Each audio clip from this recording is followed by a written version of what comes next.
Okay, I just got to hit. You know what? There. Yeah, you gotta hit go live on there There too. you go. Now we go. Sorry. Hi, I'm Pearlo Wisdom. You're listening to the Pearlo Wisdom Show from my Seattle apartment. And I'm here with John from Off the Wall Hockey, and we are now live. Uh, so, yes, the Boston Bruins game last night. The great thing about that game was that Cody Cece got to play 23 minutes last night. That's Yeah, and he scored the only goal for the Penguins, which was kind of wild to see. But yeah, overall it was a really good game for Boston. They're kind of rolling here. They've won four in a row now. It's been a solid last week or so for the Bruins, which is really exciting to see. And they just kind of controlled that game from the start last night. They were in control pretty much the whole way, and Pittsburgh didn't get a whole lot going offensively, which definitely, Bruins played well. Bruins didn't get a whole lot of shots on goal either, but they were able to put four in the net. Penguins only scored one. Bruins played well defensively, kind of like they have been for the past week or so now. They just played an overall really solid game, and that definitely makes you happy as a Bruins fan for sure. yeah. I did watch some of that game, and Pittsburgh seemed to be fairly overmatched. I don't think like you said, the shots on goal doesn't really give you a good description of how the Bruins really kind of dismantled the Penguins last night. I didn't think they looked really. I don't think Boston even really played their best game either, but they looked like they were the better team pretty much all the way through. Did you see that as well? Yeah, I mean, it definitely wasn't the best Bruins performance of the season, but they just were in control from start to finish and didn't really allow Pittsburgh to get anything going offensively or even a lot of puck possession and just kept everything to the outside for the most part. Halak didn't have to make that many huge saves. It was just a well controlled game from the Bruins who just completely outmatched the Penguins. Yeah, it doesn't look like the Bruins have really lost much on their defense from last night, anyways. Everybody seems to be stepping up in their roles pretty darn good. A little bit of a problem, though. Grzelcyk looks like he's re injured again. Yeah, that's I think the third straight game he's played now where he's had to leave the game because of injury, and that seems to be a reoccurring issue here with Matt Grzelcyk. So I hope that the Bruins just give him a few weeks off, like just leave him for a couple weeks, don't play him, let this heal up, whatever it is. It's been lower body issue every single time, so. I'm hoping that they give him a little bit of a rest and a chance to heal up fully before him trying to play again because they're going to need him down the stretch. And it's much more important to have him at the end of the year and in the playoffs than it is to have him right now. So, they Bruins have a guy in Connor Clifton that absolutely can step in and play a role as a depth guy and kind of shield the team from the loss of Grizzly. But I would give Grizzly a couple weeks off and just let that lower body issue heal up and give Clifton some games. Yeah, for sure. If you have to do that, you have to do that. A little bit concerning because, the guy that's supposed to step into Krug's role, now you're having injury issues. But one thing you can certainly see is that Boston was confident in being able to allow Krug to move on and Char to move on, Hmm. as McAvoy has stepped in and just he just gets more and more beastly every game pretty much. Yep. Zaboral has looked surprisingly good, as we talked about on this show before. Hmm. Lauzon I always liked. So I'm not surprised at all that he's doing as well as he is. But the thing is all the defensemen are doing well and seem to just get better this year. Can we start maybe putting Cassidy up there in the Coach of the Year talk possibly this year with all of this? Yeah, yeah, definitely, definitely possible. I don't know if he's going to win it. I think for him to really have a shot to win it, they're probably going to have to win the President's Trophy again. But he's done a great coaching job with this team, and he's been a great coach his entire time here.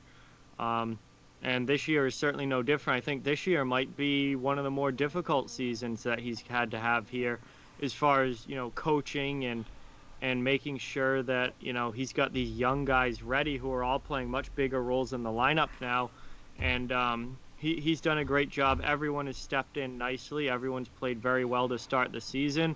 That decor is, I mean, they're one of the best defensive teams in the league, even though they lost Chara and Krug, and they're giving up very few goals. Their penalty kill is still outstanding. I think they have the best penalty kill in the league right now. It's just they haven't missed a beat, and it was a little bit shaky the first couple games, but I think those were kind of like preseason games um, for the Bruins, and now that they're really rolling, the last four they've been dominant. Yeah, they have been looking really solid. Yeah, Bergeron is a great captain. Um, Hmm. just they just they just never stop. It seems the Boston Bruins. I remember that. That's why, like, I was a little concerned about them even making the playoffs this year, but I have no concern of that now.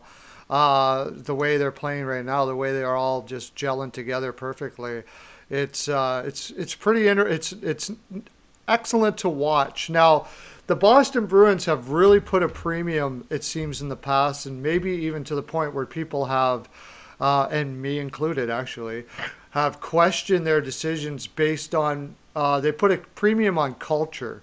It seems that Hmm. moves like Sagan and Hamilton and so on and so on, that seemed very tragic at the time.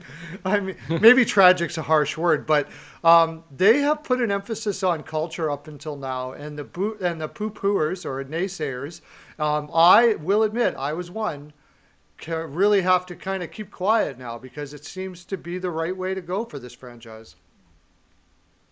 Yeah, they definitely want a certain type of guy and a certain type of attitude in the locker room.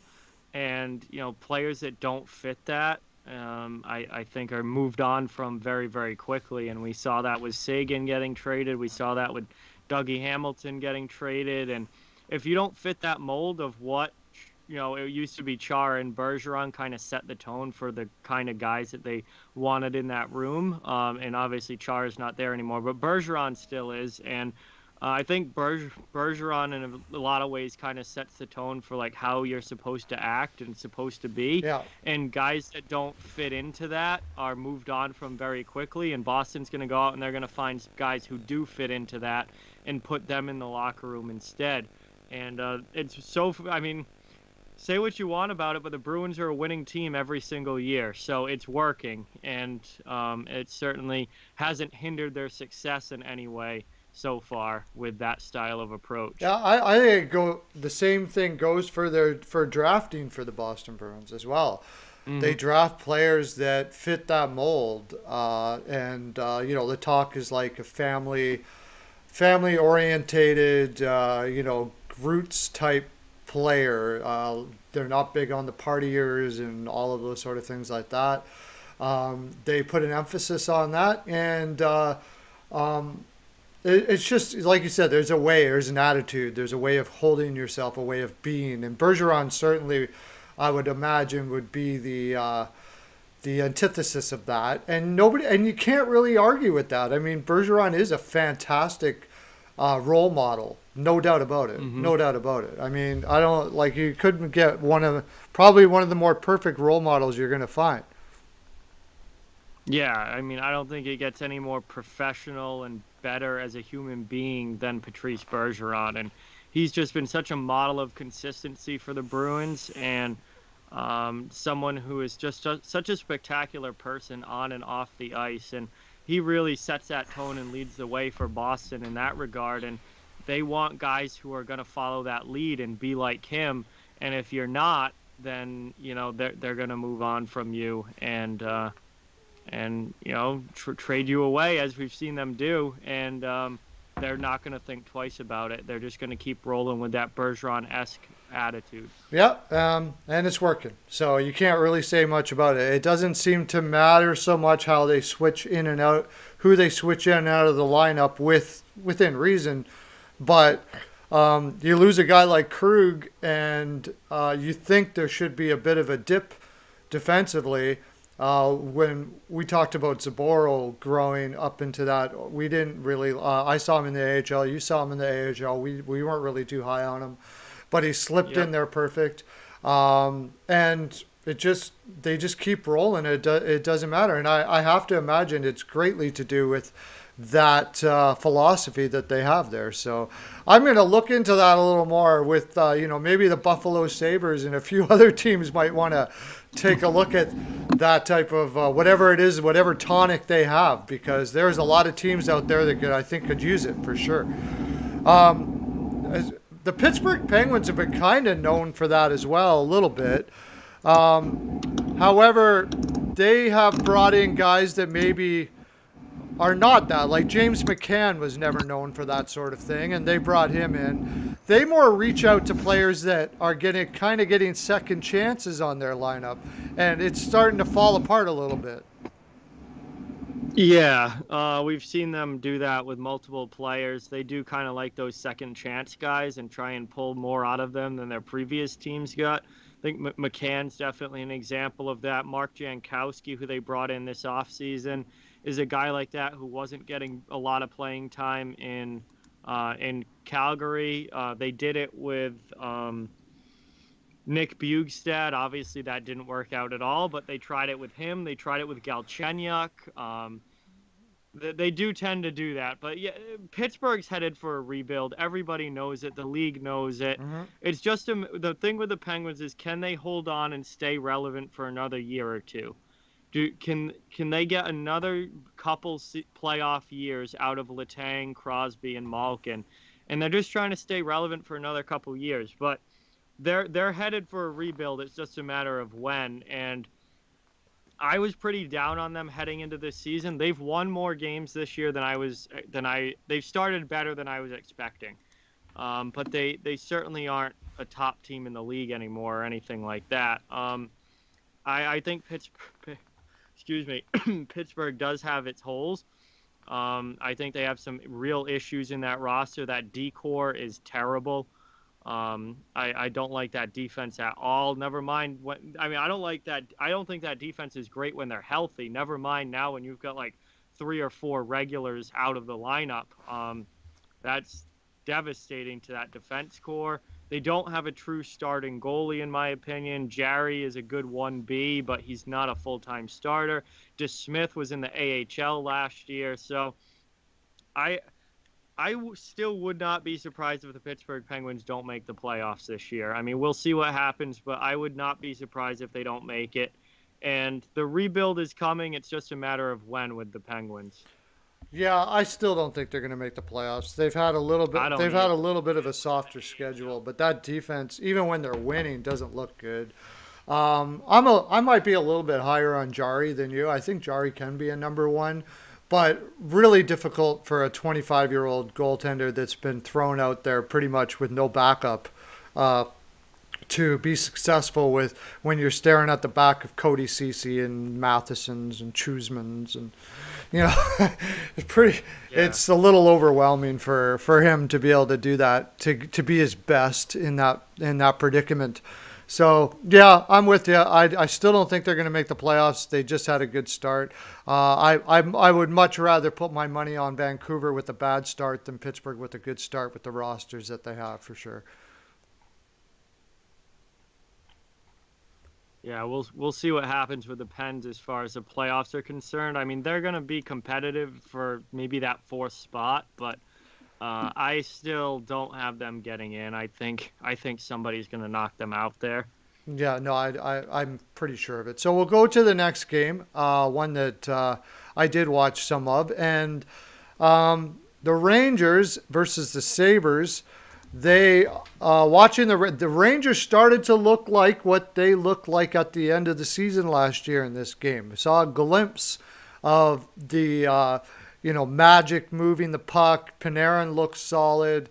Lafreniere, of course, scored his first goal, which is great for him. I know you're watching there, Laffy. Good for you. Awesome. Uh, and overall, the Rangers just did look pretty good. The Sabres, on the other hand, came out a little flat, but improved as the game went on. which is good to see for the Sabres. That usually wasn't the case. Last year, I would say the Sabres, if they came out flat, it usually didn't get anything other than flat the rest of the game. Yeah, So, that's for sure. so seeing some improvement there. Elias Allmark still playing really, really well. That was a kind of a question mark going into the season. I always liked him. I was just a little concerned with him in front of Hmm. this defense. But the defense as a whole for Buffalo has played a lot better. Really, this was two teams that played well. The Rangers, the thing was the Sabres came out flat, and the Rangers played well all the way through. Yeah, and Buffalo has been a lot better this year. They've looked like an improved team this season from where they were at last year, 100%. And but this was a huge win. Yeah, it was. It was a really This a was just sorry. it was such an important win in so many different aspects. Like Lafreniere gets his first goal, so he's off the schneid now as far as the goal scoring goes. And not only it was his first goal, it was an OT winner. Shesterkin gets his first win of the season, which he desperately needed. And the Rangers get their second win of the season, which finally breaks a pretty long losing streak for them. So it was just a huge, huge win for the New York Rangers in a lot of different ways because they're a team that has not had a good start here and really needed to get back into the win column and try and turn things around quickly. Yeah, the Rangers were on the road a lot this year, and in this COVID stuff, we I've talked about it quite a bit. That it's difficult for young players, I think, more than veteran players because they're already working with the fact that they're new to the league and all of that, and having all of this excess stuff going on isn't good for a young team. And I think the Rangers will start putting it together a little more as the season goes through. Last night kind of showed an indication of that. Um, they'll get used to the new normal, as they like to call it, I guess, to a certain degree. They got another team against Buffalo, another game against Buffalo coming up. Or is it? Was that the second one in a row against Buffalo? Are they playing Yeah. they're playing the team that we were just talking about? A nice team to go home and play. I think the Rangers at this point line up really well against the Pittsburgh Penguins and possibly could start getting a winning streak going here. Yeah, we'll see. I mean, they've already played twice this season, and Pittsburgh won both of the first two games. So the Rangers are going to have to come back with a much better effort in this next set of games against the Penguins. But given that the Penguins have now just lost two in a row to Boston, they might be a little bit vulnerable, and the Rangers, if they're playing better, might be able to take the wins out of these, which would certainly be really big for them to put a string of wins together, particularly after starting the season 1-4-1. You got to string some wins together after that, so that would be huge for New York. Yeah, I noticed they've been playing a guy that honestly I don't know all that much about. I think he's a college signing, Colin Blackwell. Uh, He came from Nashville. okay, right, he did. Okay, that's the Blackwell from Nashville. Okay, Hmm. yeah, and I noticed him last night. He was playing really well. I might have a ringer there. Yeah, he's been kind of a career depth guy, extra forward for the Predators a lot, some fourth line time, and the Rangers picked him up as a depth guy in this offseason in free agency. So obviously, I mean, for a guy like that to be impactful in the game and really leave a mark on it, that's huge for those bottom line guys when they can have that kind of impact and make that noticeable of an impression. So obviously depth is so important in the NHL these days, and you need depth scoring in this league. You need good fourth liners who, even when they're not contributing offensively, still have an impact on the game and can play well and do things the right way. And if he works out for the Rangers, that would be a really good boost to their bottom six there, and the overall depth of that team. Yeah, they were playing him on the top six last night, and Wow. yeah, They were playing him in the Is top someone six. out injured? I'm looking at that right now. Philip Heidel. So, but still, I mean, you would think I that thought it'd be Buchnevich and it was Panarin, Kappa. Strome, and Blackwell, and Lafreniere was playing with Zibanejad and Buchnevich, and Where's Kreider? Kreider's with Howden and Kako. Oh So wow, they dropped Kreider then. That's why he was up. So here's something that I was talking about with the Philadelphia Flyers, who I think we'll be talking about a little later. Yep. I suggested starting the year after their poor playoff performance, which is weird because they moved on well, but they really Yep. struggled all the way through. Like they barely They got outplayed a they lot. got Yes. outplayed a lot. They barely beat Montreal. Probably shouldn't even have won that series, honestly. Yeah. I said if I gave up, I threw out the idea of throwing Giroux on the third line and having him sort of work up the lineup, which he would do, to Mhm. be a leader and show these kids how to work up a lineup. You know what I mean? And it's Yeah. possible that's because that's what leaders do. And when the people I was talking to at the time were like kind of shocked about the idea of doing that, and that says to me because they know a little more than I do, like a little more insiders about that. It said to me Mhm. maybe a little bit about the character of Giroux. That if it's going to be a shock for him to go on a third line, then maybe this isn't the leader you want. And this is what I love about a Chris Kreider because he will do that without a thought. He'll drop to that third line and go, yeah, give somebody else a chance and cheer them on and everything. He'll go down the third. He'll go down to the fourth, and he will never complain or bitch or anything about anything.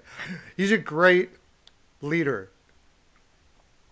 Oh yeah, and Kreider's style of play allows you to play him on any line just because it's a straight ahead, get the puck to the net, go to the net, try and get some greasy goals. Like that's Chris Kreider's game. So that can work on the top line and that can work on the fourth line where I think a more of a skilled player and someone who passes the puck really well like Giroux, they want to be playing out there with other high-end players who can make the same level of plays as them and have the same similar skill levels as them and they don't want to be trying to do all these fancy plays with fourth line guys who are probably just going to turn the puck over.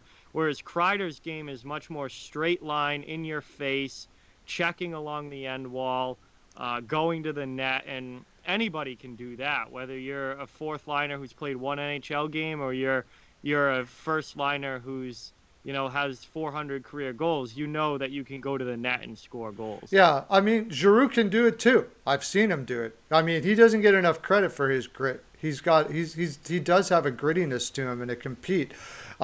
He's not going to be like Kreider is, of course. He's not big like Kreider. He doesn't have that, but he Yeah. certainly can show he's underrated defensively. He has been his whole career. I think he's actually very good defensively.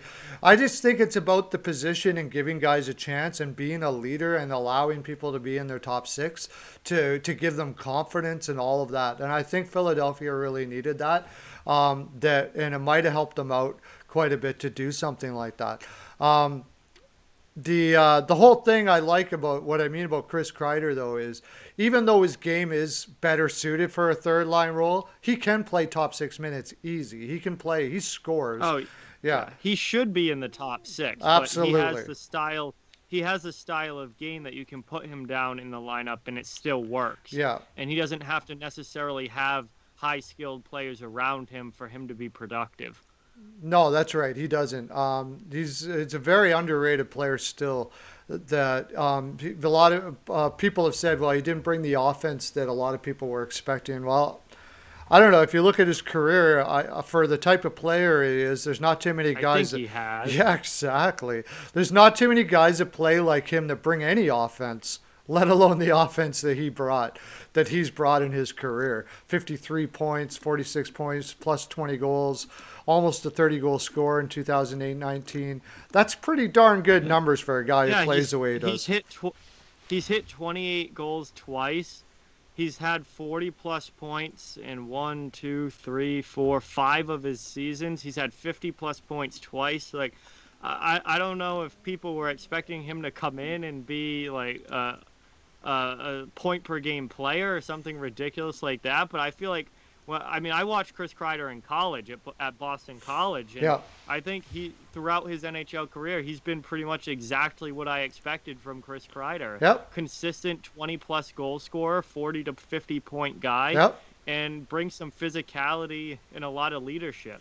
Yeah, I don't know who wouldn't want that on their team. I mean, if like Buffalo has a guy who go back to him and Cousins or Cousins, if he could turn Yep. into that, that'd be great, right? Like that Yeah, that I would certainly take that. that would be like saying, Cousins is a flop because he gets those kind of numbers. No, that's exactly what you're looking for a guy like Cousins. If he can turn into somebody like that, then that's a successful draft pick for sure. They're very hard to find. Guys that can put Yeah. up physicality like he can go up and down your lineup and get 50 points. Immensely valuable to a team. Yeah, so yeah, those are talking to New York Rangers fans. That I don't know. I guess they expect more from their players than reality suggests they should. Yeah, I'm not surprised to hear that about Rangers fans. Yeah, I didn't want to say it. You said it. I said it. I'll gladly say it. They are quite the bunch on social media. They are and arrogant as heck. Sorry. Oh, they're so arrogant. It's unbelievable. Your team's not even that good yet, and they're acting like they're going to win the Stanley Cup this year. Yeah, crazy. Okay, so we'll get on to the next game here then. Uh, my thing moves a little slow here. Oh, do we even want to talk about how crappy Skinner is anymore, or just leave it? Just put it in the wind. No, I think we've beaten that horse dead 3 times over. Yeah, every game you go to the stats page and it's zeros across the board, right? Jeff Skinner's the worst contract in the NHL. That's just all you need to know. By a long shot. I would rather have Lucic's contract. I would Oh rather yeah. have maybe Erickson. I think could be. You could Yeah, Louis Ericsson's pretty bad, but Louis Ericsson's was what 6 million as opposed to Skinner being 9. nine. He's So he's getting that's to what does it for yeah. me. He's getting to Louis Erickson bad too. So yeah, Yeah, that's pretty bad. So well, next for game. 3 million more per year. Ah, scary for the Buffalo Sabres and sad. Talking about that. Now, on the other side of things, Buffalo Sabres fans, I mean, they can be a little bit uppity, but you can't find anybody more committed than Buffalo Sabres fans. They are crazy fans, like in a sense that diehard, Oh yeah. oh my gosh. I don't know how they put up with that team. They haven't made the playoffs in almost a decade, and they're still like as good of diehard fans as you can get. Yeah, I don't know.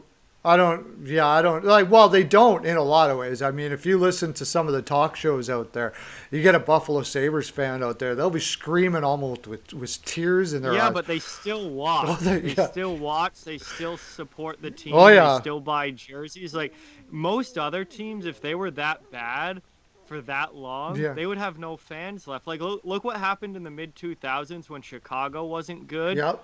They like their arena was half empty every night, and then they got Kane and Taves and turned it all around, and now everyone talks about Chicago like it's this huge hockey market. Like Yeah. it wasn't when the team wasn't good. Before Pittsburgh got good, when they got Crosby, Malkin, and Fleury and those guys, they were bankrupt. Pittsburgh was about to be shipped off to Kansas City because they were bankrupt, and now everyone talks like Pittsburgh's this massive hockey town. It's like, well, you are when you have Crosby, Malkin, and you're winning Stanley Cups, but when the team wasn't good, you were not there supporting them. And Buffalo, even though they've stunk for a decade now, their fans are still all there supporting them. It's unbelievable.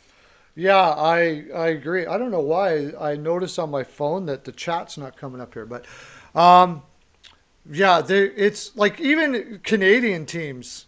I'll tell you what, if when Vancouver goes in a run like Buffalo does, there's nobody in the stands. Uh, Mm-hmm. Ottawa as well. Ottawa has no one in the stands even when they're good.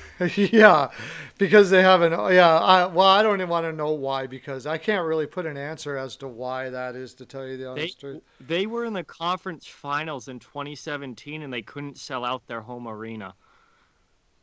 Yeah, that's pretty bad. They're a little upset with their owner, but there's really no excuse for that. You can't really make an excuse for a Yeah, Canadian team not filling out. that's brutal. That's absolutely horrible. And surprising, to tell you the honest truth. Yeah, I don't. I'm not getting the chat. I got to put it on my phone. Sorry, Lauren. I just caught you there. Chalk up the season to no preseason legitimate. Yeah, that's for sure. COVID definitely has a big effect here, no doubt about it. But Buffalo fans are great. They're amazing, and they're Hmm. not just hockey fans. They're sports fans. They go to there's teams out there in basketball that when they check the analytics for who watched the games, there's more Hmm. Buffalo people living in Buffalo that watch their games than them themselves than Yeah. their home actual team. There is no bigger sports fan. Buffalo should have a baseball team. Like I don't understand why they don't have a baseball team. Probably because New York is so greedy. They don't want any more people taking their fans or whatever. But crazy. They are amazing. They are amazing fans there for sure.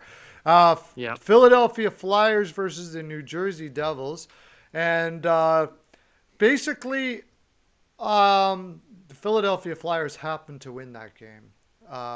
Yeah. That's the way I'll say about that. It's fortunate for them that Wedgwood is not really an NHL goaltender. Yeah, and those last two wins and last night included were needed by the Flyers after the way they got manhandled by Boston too. So, um, it's a big game for the Flyers. Obviously, they did not play their best. Seemed like Carter Hart had a really strong game though, Yes. and played probably his best showing of the season. Um, and that's huge for them if they can get Carter Hart being the goaltender that he's supposed to be, as opposed to the guy giving up 3 to 4 goals a game that we have seen early this season. And for New Jersey, I mean, it took a little bit, but their hot start is coming to a little bit of a halt here. And I think not having Blackwood is the biggest reason. That, If Mackenzie Blackwood had stayed, healthy and been playing here all the way through, I think New Jersey probably would have won a couple more games. But with Wedgwood in goal, that's kind of a gift to the Flyers. And Phillies was able to take advantage of it and pick up a couple of big wins. yeah, for sure. They took advantage of it, but they sort of almost didn't take advantage of it. They were Yeah, outshot. They were they got to play if better. they're gonna play like that against I don't know, looking who they got up coming up against her. What do they got? The They got Islanders. Boston. They got the Islanders and then Bruins next week. I Yeah. know they have a couple games. Well, and So we'll talk about the Islanders later here, but I still can't see Philly beating the Islanders the way they just played New Jersey.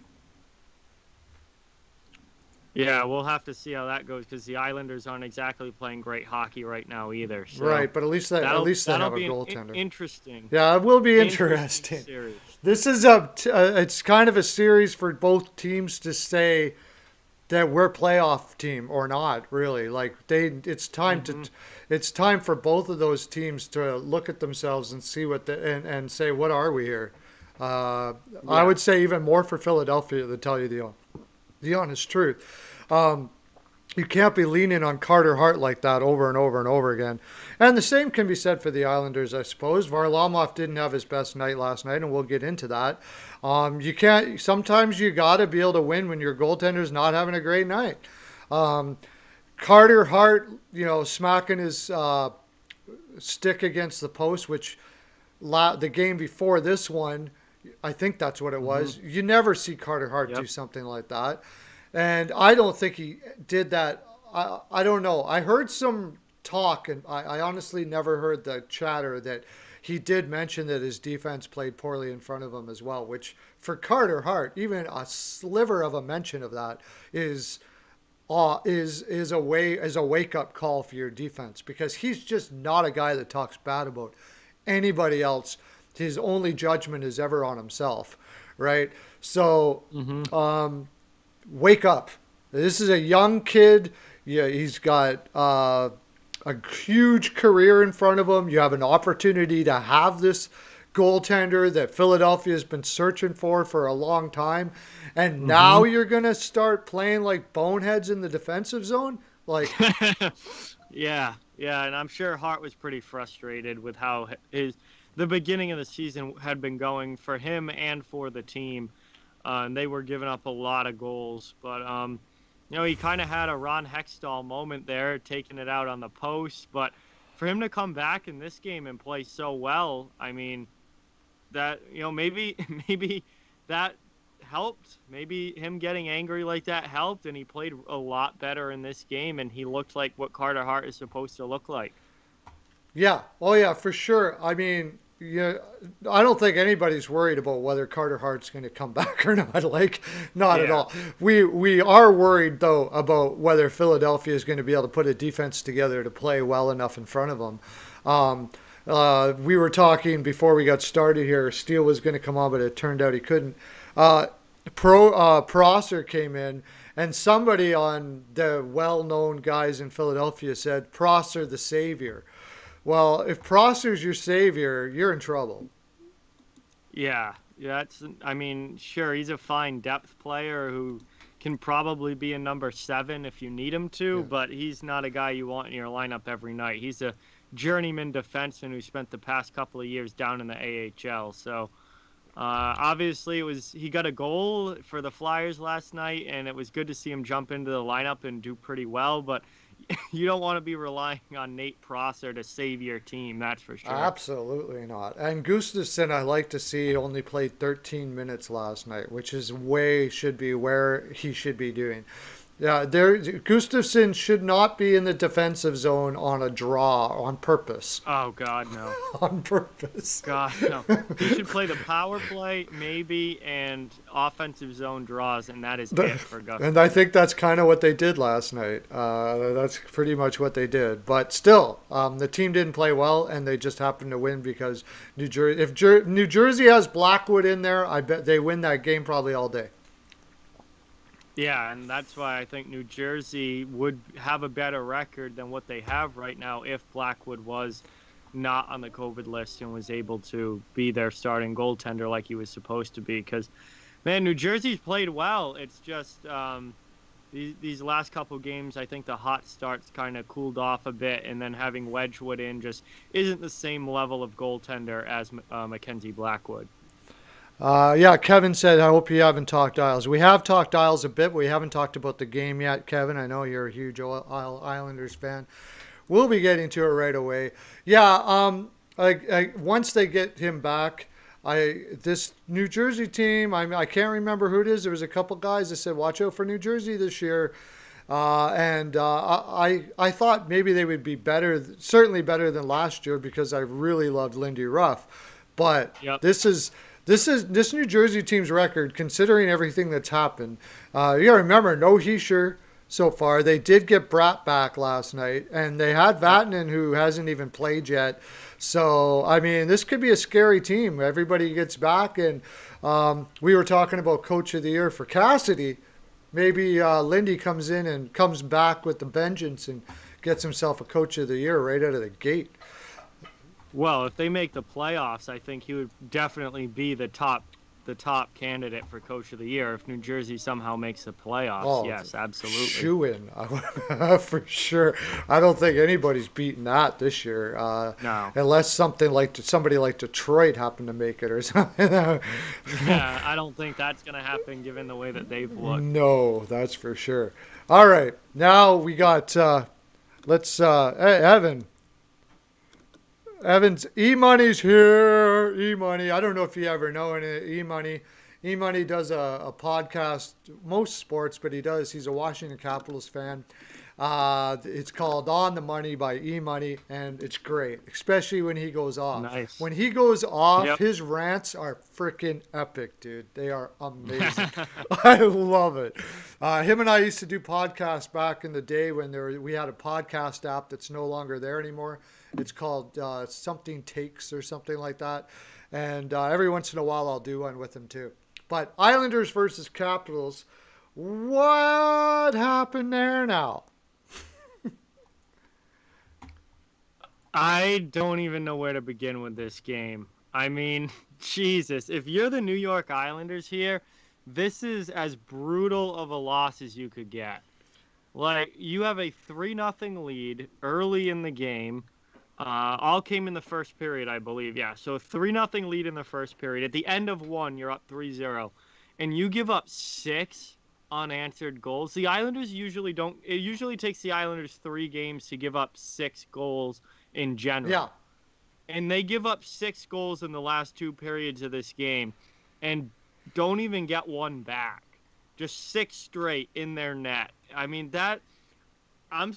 I mean, you don't see that with a Barry Trotz coach team, no. and I'm just shocked that the Islanders that this even happened because this is so un-Islanders like.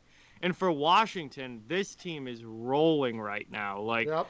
even without Ovechkin, Kuznetsov, Orlov, Samsonov, they've got the Russians are out, and they just piling it on even without some of their best players. They're scoring a ton of goals. Vanacek is not playing perfect in goal, but he's holding his own up in net. He's winning games, and the Capitals still haven't lost in regulation, and they just keep on rolling. So brutal loss for the Islanders, a game that you cannot afford to give away, that they completely gave away. And for the Capitals, they look like I mean they don't just look like, they are one of the top teams in the NHL right now. Yeah, I had him number one in the East. And the reason why, I'm a big coach guy, and I don't Mhm. think there's a better short window coach in the NHL than Laviolette. I mean, you give Yeah. that guy 2 years, and your team's going to be better for 2 years. He seems to wear on guys over 2 years. A lot of people say that about Tortorella as well, but Yeah. Laviolette is one of the best motivators that maybe ever. Like he's fantastic. He did it in Carolina, he did it in Philadelphia, he's did it pretty much everywhere he goes. Well, And you give yeah. him this kind of a team to work with. Well, that's the thing. I think the Caps have a shot to go to the Cup Finals this Oh, year for because sure. look at what he won the Cup in Carolina. He took Philadelphia to the Cup in 2010. He took Nashville to the Cup in 2017. Hmm. So now in his first year with Washington, why can't they go to the finals this year? I mean, he seems to be really good for his first couple years, and then it kind of wanes out a little bit as time goes on, but he is a very good coach. His first couple years, he usually gets the most out of whatever a team is able to give. So the Capitals look great out of the gate here, and they're going to be a threat all season long and through the playoffs. Absolutely. My early favorite right now. In fact, I did a futures video a little while ago, and I had Vancouver and Washington. That was before the season started because of how low Hmm. they had them in the odds. They were huge money, like 26-1 for Washington. I'm all over that. Are you kidding me? Oh yeah! Freaking, Wow. that was easy. like what? Yep. So yeah, talking about that, I hit two parlays last night. Went 5-3 on my singles. So just to let you. Oh, beautiful. Yeah, one parlay was Montreal PL, uh, Vancouver PL, and Boston PL. Nice, big, Yeah, that was definitely a good one. big hit. Yeah, but this game was talking about that. I had this under, and why wouldn't you? This is the Islanders. You give Islanders 5.5. Capitals, half their team is not playing that can score. I mean, this Yeah. is under all day, right? And here Yeah, it's until it's not. until it's not. Yeah, here's the Islanders up 3-0, and you're thinking, all right, they're gonna lock her down, and that'll be it, right? Maybe the Capitals might score two more, but no. And okay, Varlamov. I mean, he didn't look his best, but I don't even can't even blame it on him. It was just a complete lack of defense. All of a sudden, I'm watching the Edmonton Oilers and Islanders jerseys.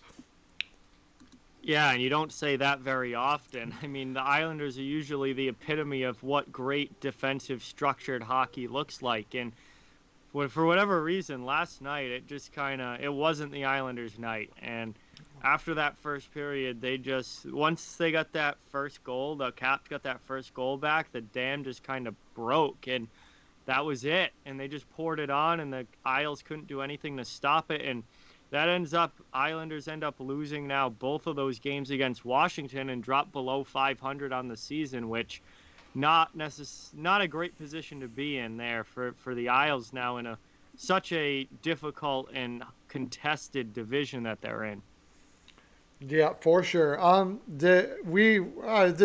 Discussion we had before for the Islanders, and I had them fourth this year, and barely, was just simply because losing Boychuk and Tays seems to be taking Mm-hmm. its toll, not just in this game. It's really kind of showing all the way up to this game, right? I have a feeling Barry Trotz will do something, and this team will be back on the roll again. One thing I will say is you might want to find a replacement for Komarov. Oh, he is brutal. I don't know what he is doing in the lineup. I don't know why he's in an NHL lineup at this point. I mean, absolutely brutal guy to watch out there. I would think that they've got a better option somewhere. I mean, it certainly isn't Michael Del Cole, but um, I mean, they got to give someone else a chance, don't they? This guy's been awful, Yeah, he's been terrible. absolutely awful. Now they had Kiefer Bellows and Oliver Wallstrom on, who scored a goal last night. Uh, Yeah, Wallstrom played. Yep. Wallstrom played 10 minutes last night, and Kiefer Bellows, and that might be part of it too. They're working some young players in the lineup that are learning Trotz's system and all that. So you're having a bit of breakdowns, guys not used to each other and stuff like that.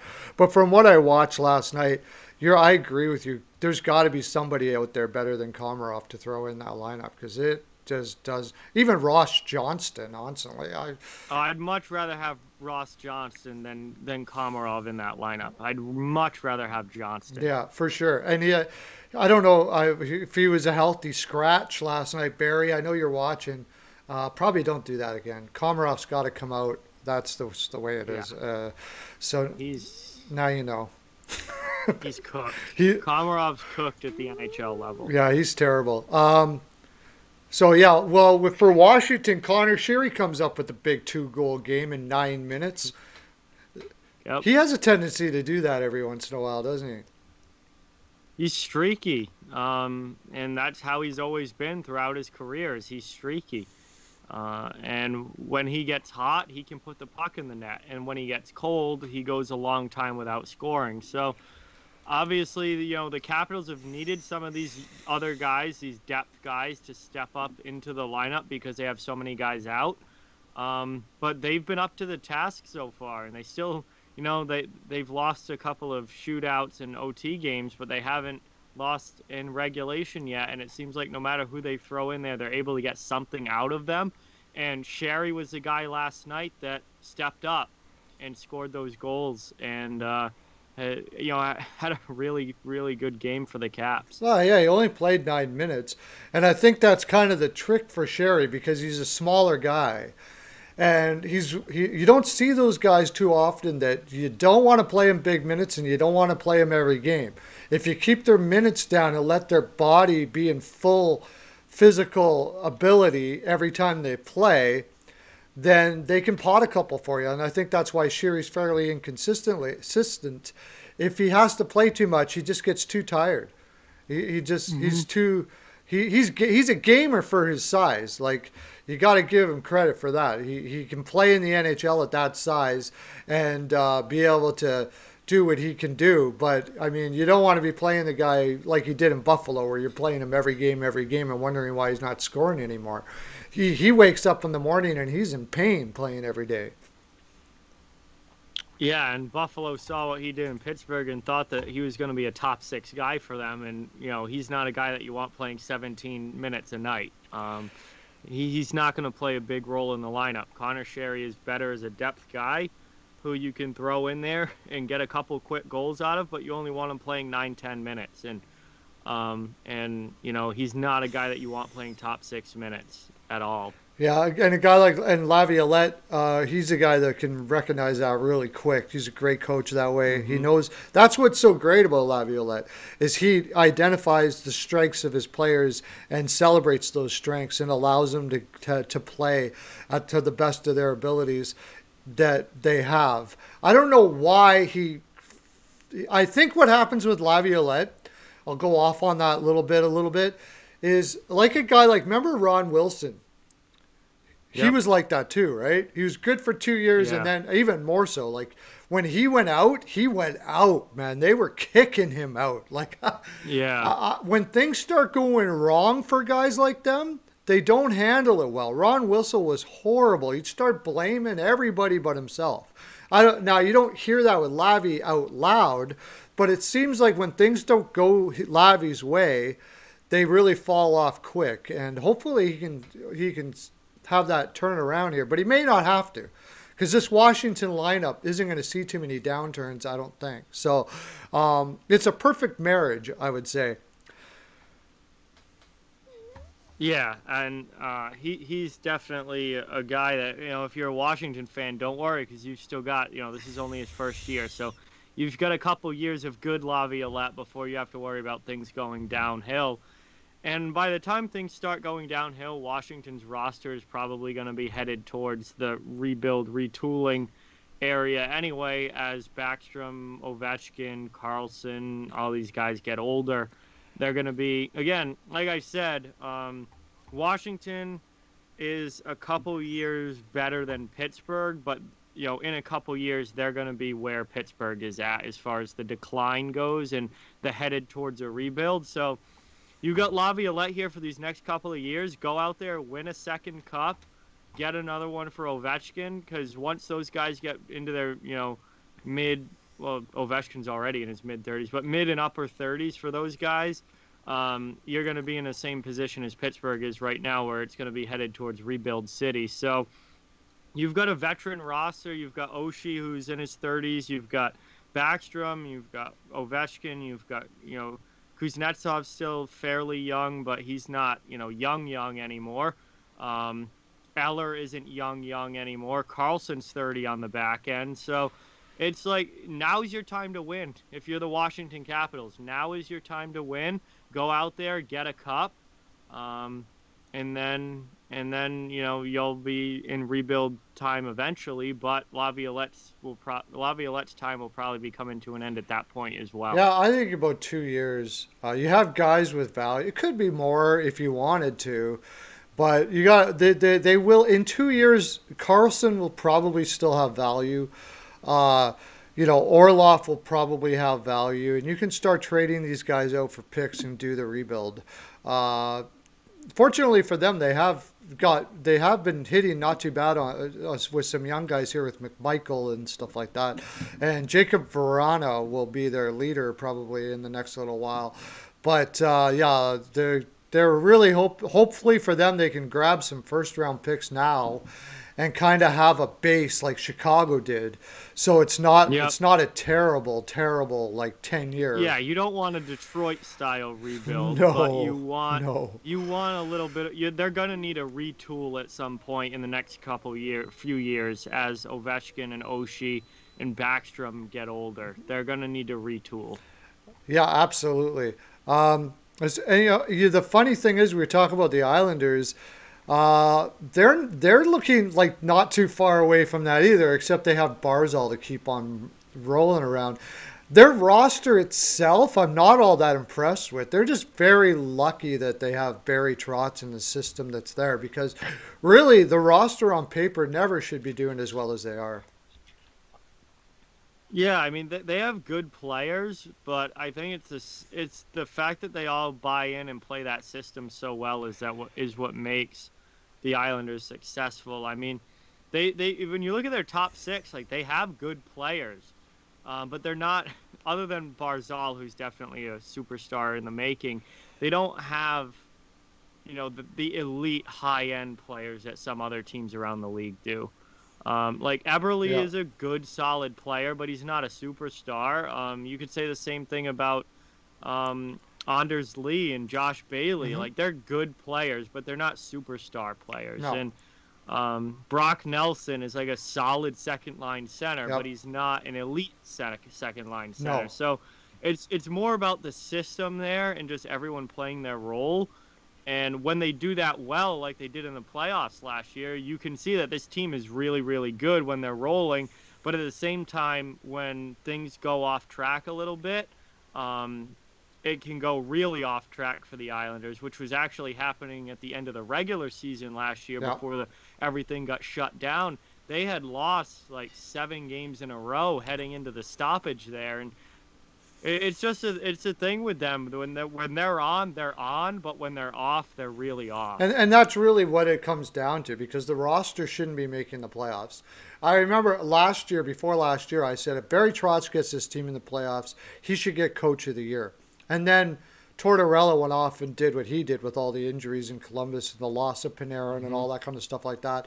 And you really didn't have much choice but to, he pretty much took over. Did he win it last year? I forget.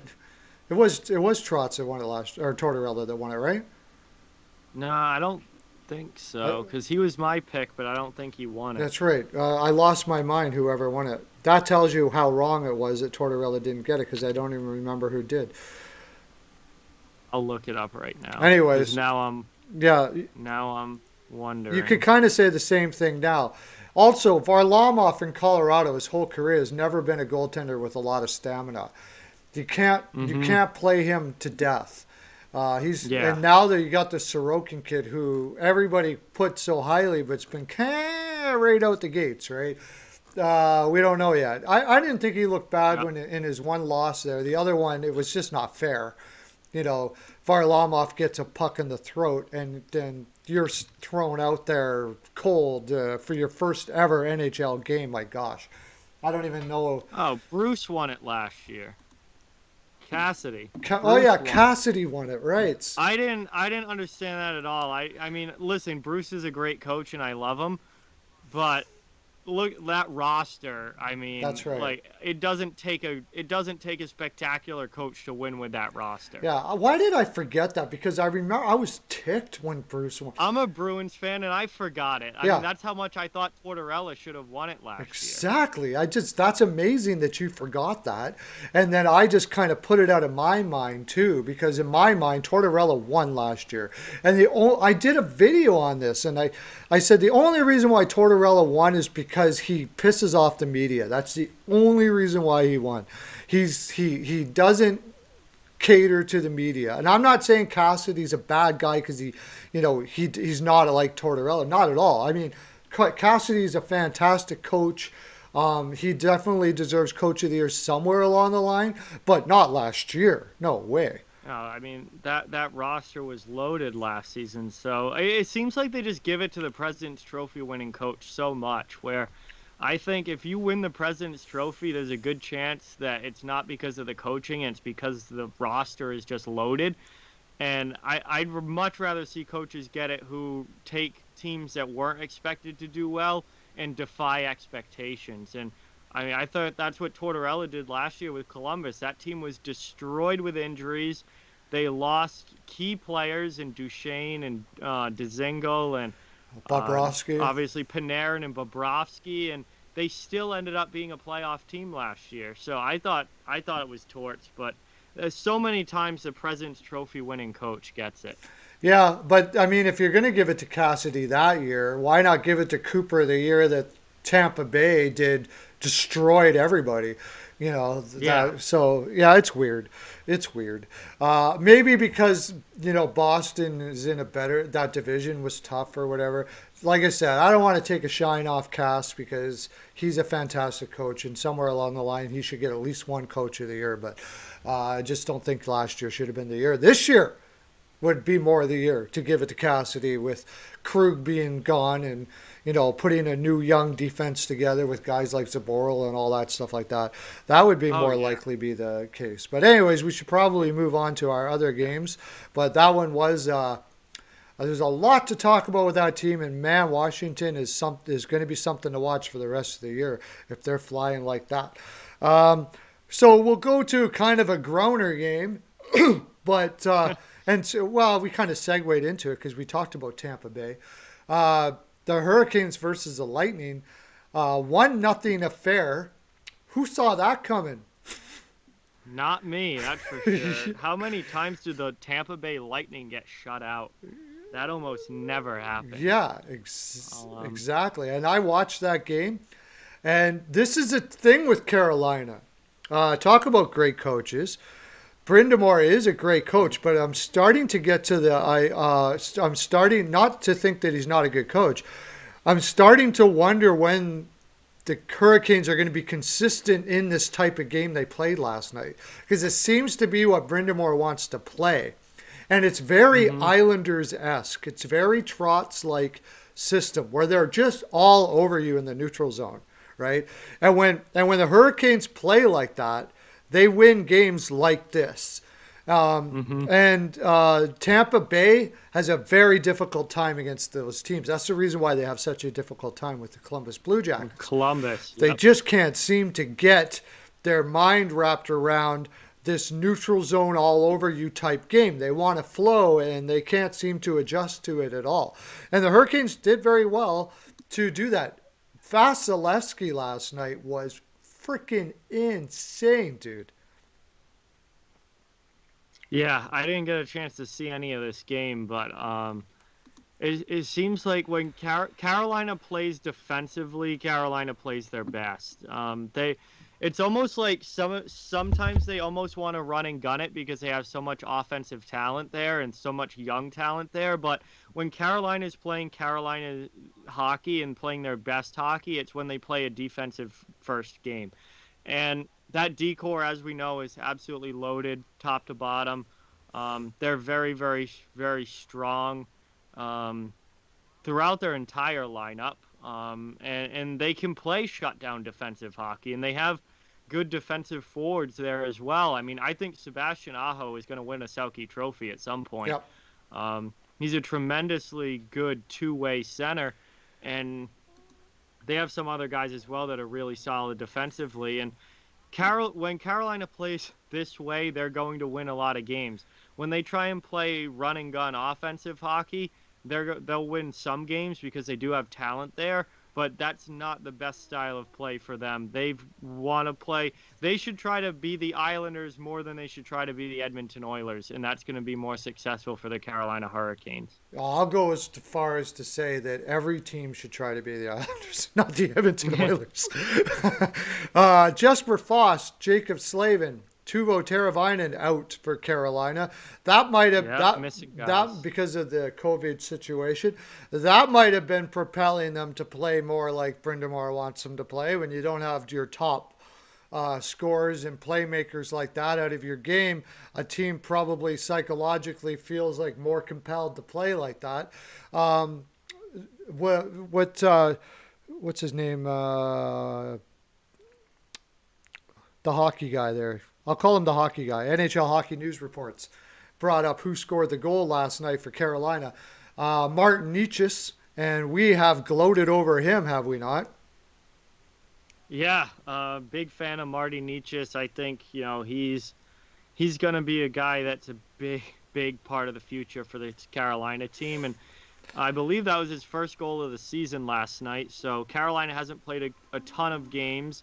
Also, a little bit of a slow start for Nietzsche, but he was a guy that I thought could really have a breakout season this year and be a lot better um, than we've seen him in the past just because he's really growing and getting comfortable at the NHL level and really growing into the player that he's going to be. So I'm very high on Nietzsche moving forward. I think he's a really good young player, and he's going to be a core piece to this Carolina team moving forward. Yeah, I love Marty Nietzsche. I really just love this lineup, and I think once, like you said, they start playing the type of game they played last night, this team can do some damage.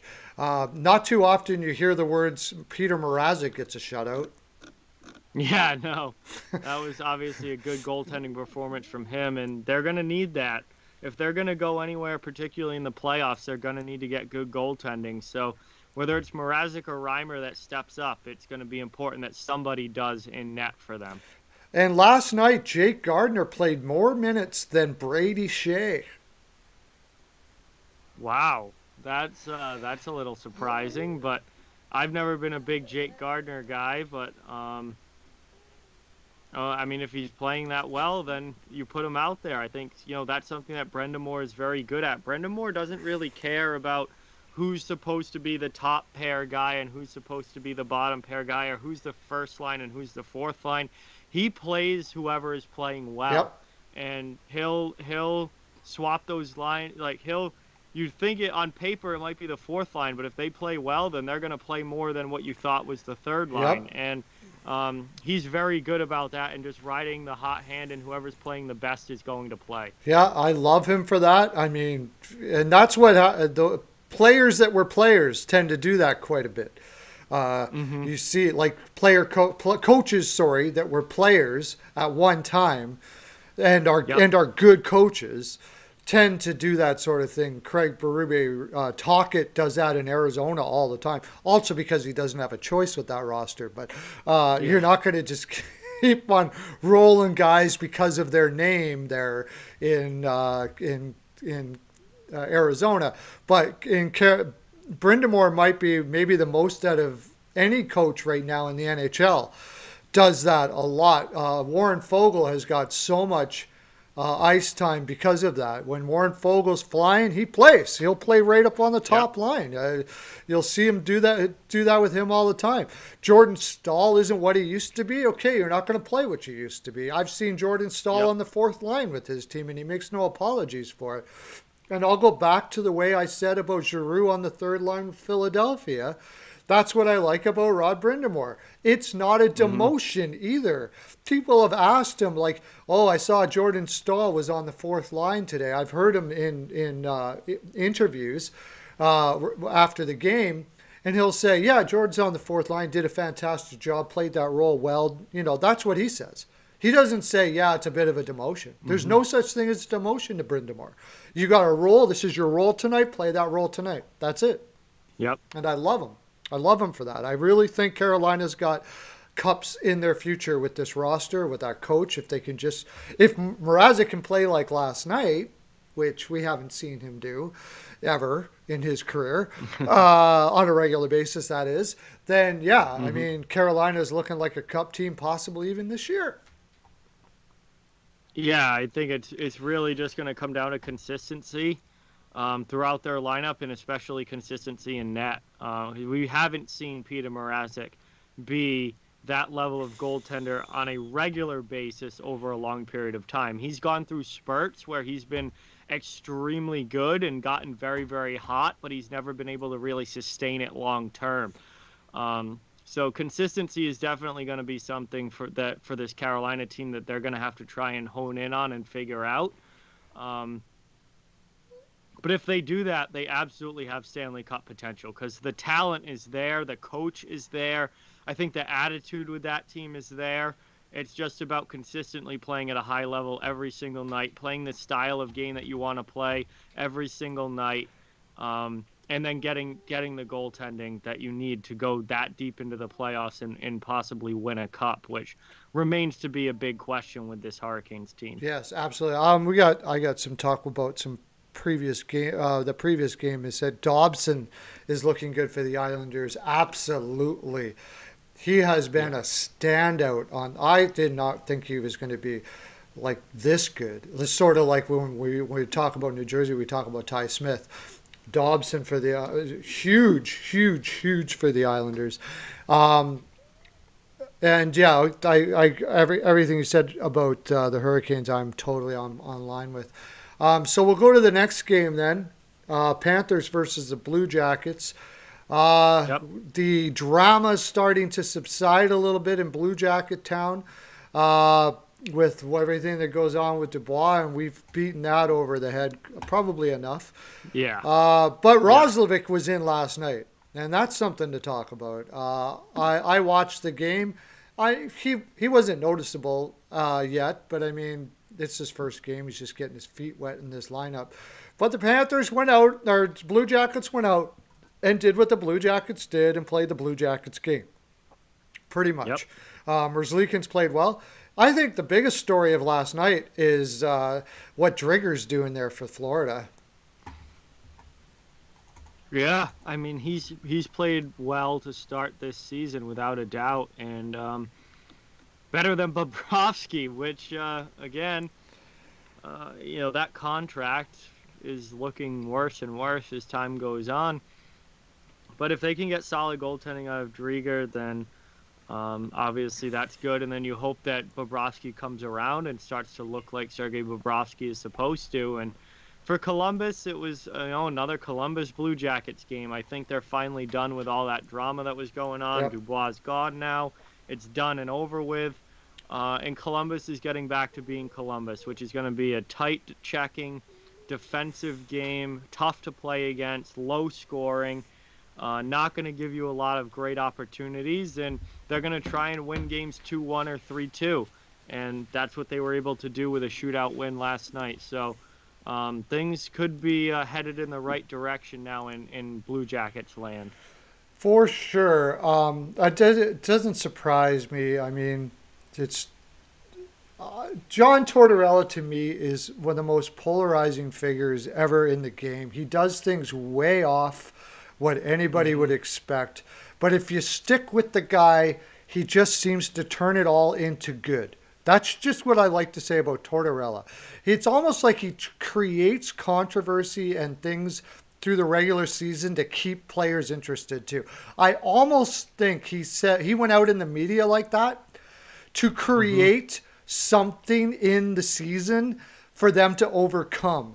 It wouldn't surprise me at all. Like I mentioned, like Mike Keenan was like that, and there's other coaches that do that throughout the year too. Babcock was a guy like that, that really creates this tension in the room to overcome and keeps people engaged. He's done it his whole career. And with teams that it doesn't work with, like Vancouver, what do they do? Not, Hmm. after he leaves, they do nothing.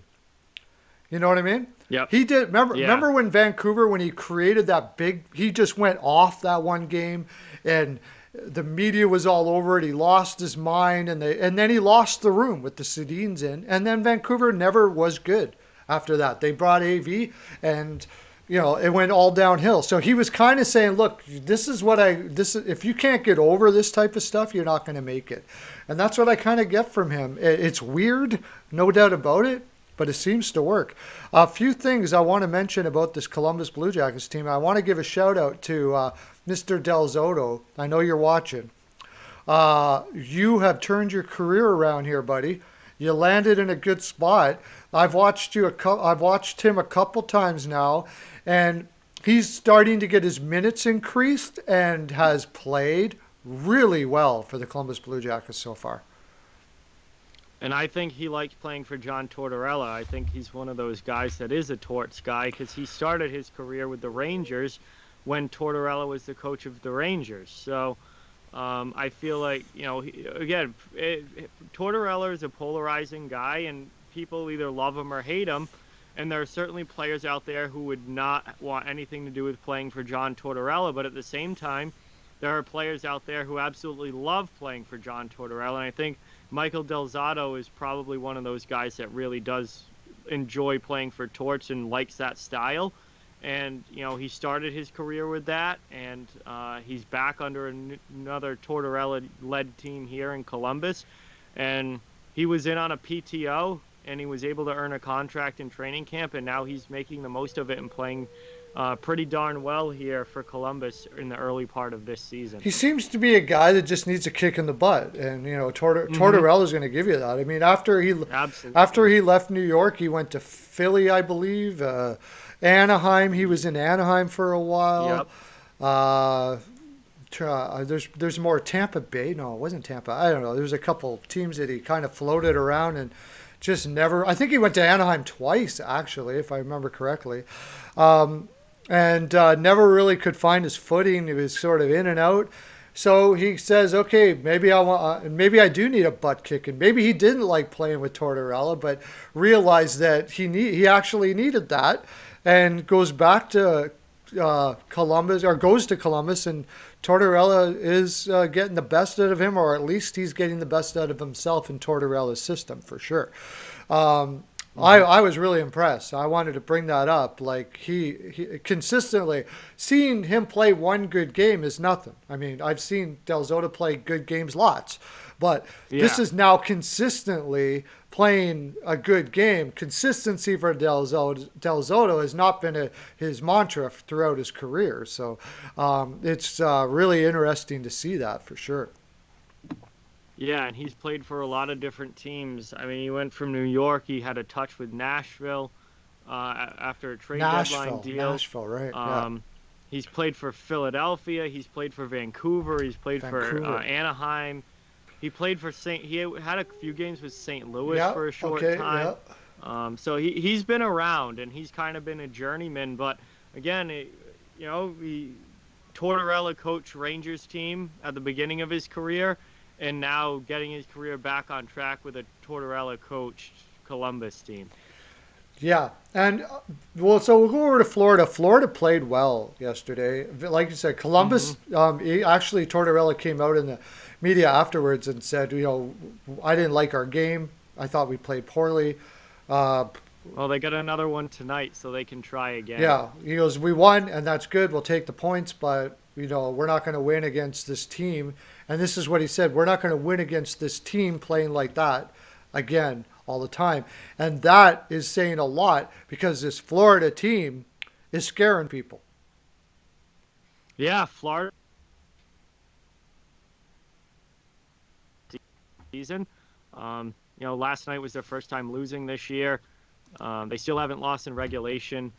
3-0-1. Now, again, they haven't played as many games as other teams because of they have had some games postponed. But Florida looks like they could make a push, and much like the West Division, I think in the Central Division, there are playoff spots very much up for grabs, particularly that number 4 spot. Where you kind of look at Carolina, Tampa Bay, and Dallas as being the top 3 in that Central Division. But then that 4th spot, you've got Nashville, you've got Columbus, you've got Florida. Um, those 3 teams are pretty much going to be battling it out for that one spot in the postseason, and Florida wants it, and they're going to go in and they're going to try and do everything they can to take it. And it was kind of a embarrassing end of the season for them last year. Overall, last season they did not have the year that they thought they were going to. They cut some salary. They let some big scorers go. Um, Yep. and it might be better off now that they let guys like Hoffman and Dadonov go, and they have a more workman-like attitude now. And I don't know if it's going to hold up all season long. I still think it's probably unlikely that Florida makes the playoffs, but they certainly have a shot. And if they keep playing the way that they are right now to start the season, they're going to. Um, and they've looked really, really solid out of the gate, better than they did last year, which I think now they have a less talented roster, but it's not really about the talent. It's more about everyone buying in, everyone working hard, and doing what it takes to win. And they certainly look better in that regard this season. Yeah. Well, they brought in guys that do exactly that. Uh, Mm-hmm. Verhage has been just so fun to watch. I Yep. just love watching that guy. I loved watching him in Tampa Bay. When he was on the ice, like stuff happened. When Yeah. Verhage's on the ice, stuff is going Stuff. to happen. Yeah. And those are the guys that every team needs. Hornquist too. Hornquist is that type of guy. Yeah, Kudus on the back end, a workman-like guy. So yeah. They they, make they they stuff brought in happen. players to fit that mold. Yeah, and then they bring in a guy like Duclair that might be able to feed off all those guys. And another guy that's underrated when they picked him up that is also exactly that. He may not get the ice time all the time, but when he's on the ice, kind of like what we were talking about with Connor Sheary, Hinestroza. When he's on the Mm-hmm. ice, you can see that little guy flying around all over the frickin' place. Like he makes Yep. things happen. And Yeah. that was a great idea. I wish my Oilers would pick up guys like that. In fact, I was talking to David Staples from the Journal. He's a writer from the Journal. I did some videos with Mm-hmm. him before, and I said, why don't we go out and get the Hinestrozas and guys like that that can bring some energy to this bottom six? And that's in Florida comes in. Zito comes in and says, "Yeah, let's do Yep. that," and that's exactly what they did. Noel Ochari last year, I think they picked. Huge year. Yeah, and yeah, I'm very interested in this Florida team, and I'm going to give a heads up to Professor Joe. He's the professor, of course. He knows this sort of thing. He's really high on Florida. He was really high on Florida this year, and Yep. so and he's looking like it. This lineup is fun. This lineup is fun. I really like watching this lineup work and play, and I'm going to be rooting for them this year. Mm-hmm. Yeah, they've had a really solid start, and I'd love to see them be able to keep it up all season long and see them compete for a playoff spot this year because Florida's a team that definitely needs it. They need to have some success down there. Yes, for sure. Okay, we'll get to our next game on the card. I didn't watch much of this because it pretty much ended exactly what I wanted. I actually had Canadians PL. Anyways, There you go. Canadians versus the Flames, and the Flames actually didn't play bad last night, though. Yeah, they didn't play bad. They just they played Rittich. That's Mm-hmm. Riddick is I don't know, man. I think he's lost it.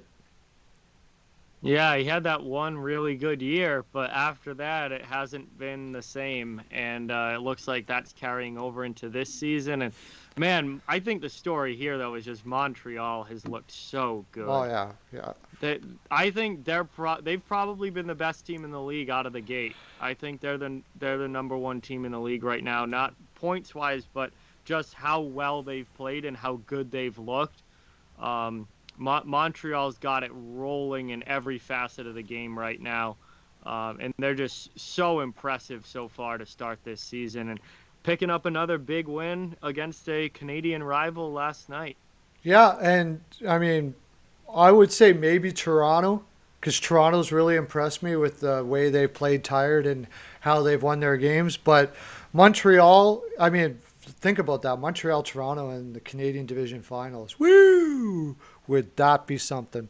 To Foley, is he found a perfect spot on this roster? My gosh, that guy looks amazing going up there. Just like almost the perfect guy for Julian type system. Julian just drools over guys like this because Mm. Julian tells guys to be selfish. He wants shots all game, right? Yep. And Toffoli's Yeah, all that. yeah. Toffoli's a pure shooter. He's a goal scorer, and man, is he scoring goals to start this season. It seems like he has an absolutely perfect a perfect fit here with Montreal, and he's been absolutely awesome to start. And just this Canadians team in general is so good. Oh yeah, I forgot you just mentioned you got a show tonight too, dude. You are working OT today, buddy. Eight. Yeah, every Friday at 8 p.m. is my show every single week. So no game streams on Fridays this year. Show every week. That's I forgot about that. And you came on my show during the day today. I am like, Hmm. this is why he's the goat. This is why he's a Double goat. duty today. Yeah, this is the why he's a goat. But yeah, going back to Montreal, I mean, I think we'll be gloating about this team all year long. Hmm. I had I had issues before the season with this team, and I have none now. None. That Romanov guy, Oh, Romanov looks really solid. wow, incredible. Edmondson has played really well. Edmondson has, and I will put my name out there as one that had my question marks with Edmondson, but no more. He's playing off the charts for what his role is. He's doing fantastic. Yeah, I mean, you don't really need points from him. He's only got a couple of points, but he's +8 to start the season. He's big, he's physical. He's playing, the kind of hockey that you need him to play, um, which is which is exactly what you wanted from Joel Edmondson, was a big physical defensive defenseman, and he's been everything that you could have asked for in Montreal this season. Yeah, this game in particular, Calgary had some pushback. They played very well in a, considering that they had just flown from Calgary to Montreal for this game. Um, Mm-hmm. it's just like I said, Riddick. This game isn't really a highlight one for Montreal, but the good thing about it was that if we're talking about them being a possible championship team this year, these are the games that championship teams win when maybe they're not completely on their game and they're still finding it, right? Yeah, absolutely. And I mean, we see that throughout the league. The best teams win even when they don't play their best. And that's a trait that you have to have if you're going to go deep into the playoffs and compete for a Stanley Cup. And that's what we're seeing. I think, when it comes to that North Division, Montreal I think is going to be there all season long. Toronto is going to be there all season long. Those are looking like your two best teams up in Canada so far, in my opinion. Yeah, I think Vancouver's going to be up in there too once they get back. I think that they're going to get. I know what their last few games. Well, it was against Ottawa, but we'll see against stiffer competition. Get some more defensemen back. I think they'll be up in there, but I don't think they're to this class of Toronto. Are we going to be talking about Toronto? Yes, we are. So we'll talk about Toronto when we get there. Hmm. Goudreau has looked good. The whole team in for Calgary looked really good. Now they're going to play Montreal again, Yep. and they're playing. I think it's 4 games in 6 nights, so they're probably not going to win that one either. There's a lot of things going against Calgary this year as far as scheduling and when they're hitting their stride and all that sort of thing. But again, great teams don't let any of this matter to them. And Exactly. right now, Montreal. And I also wanted to mention, I was just looking at goaltender stats last night because that's about all I do is to think about hockey. And and Price's stats are not off the charts or anything here. They're winning without Price being the catalyst, and that was not what we were thinking. Yeah, no, it's been heavy offense for the Canadians to start this season. Price didn't have a great start. He's gotten better the last couple games that he's played. But the goals against were a little high to start the season for Carey Price, and it's been an offense first explosion here for Montreal, and they're just scoring a ton of goals. They're scoring a ton of goals. They scored another four last night, and they're winning in a completely different way than I think a lot of us expected going into the year. Yeah, for sure, no doubt about it. I mean, Josh Anderson. We talked about him lots. He scored another goal last night. Kotkaniemi gets an assist on that. Drouin's got 7 assists now, so you're starting to look at Drouin as maybe being what they always expected him to be. Now that they have a fuller roster and he doesn't have to be the guy. I think that was Making the problem with Drouin is he puts maybe too much pressure on himself. making me eat my words with him because I've never been a Drouin guy. No. That's a guy I love to rag on over the past few years, but he's putting up points now, so I might have to eat it a little bit with Jonathan Drouin. Yeah, but I mean, I understand why you would be ragging on him because I mean, traded with Sergachev, drafted as high as he was. Uh, of course, getting ticked that Tampa wouldn't play him, being immature like that. And then if Hmm. you're going to do all that, you better walk the walk, right? You don't need a Yeah, great team in front of you to be putting up points. If you're going to act like Patrick Kane, you better play like Patrick Kane. and and exactly. he And he was not early in his career. No, not at all. And I don't say he is here now, but it's as it turns out, I don't think Drouin was ever supposed to be the man. Just a good second to first line, second line guy that's going to give you pass the puck, get assists for you, and having Josh Anderson there to do the heavy lifting for him too probably Hmm. helps out an awful lot. He's staying healthy, Josh Anderson. He's staying healthy. So far, cross fingers on that. Yeah, somebody asked me on here, do I do this every day? I have been doing it every day. I'm considering doing it every day. If the numbers are good and we're getting lots of people watching, I have no problems doing it every day. I have no problems doing this longer every day.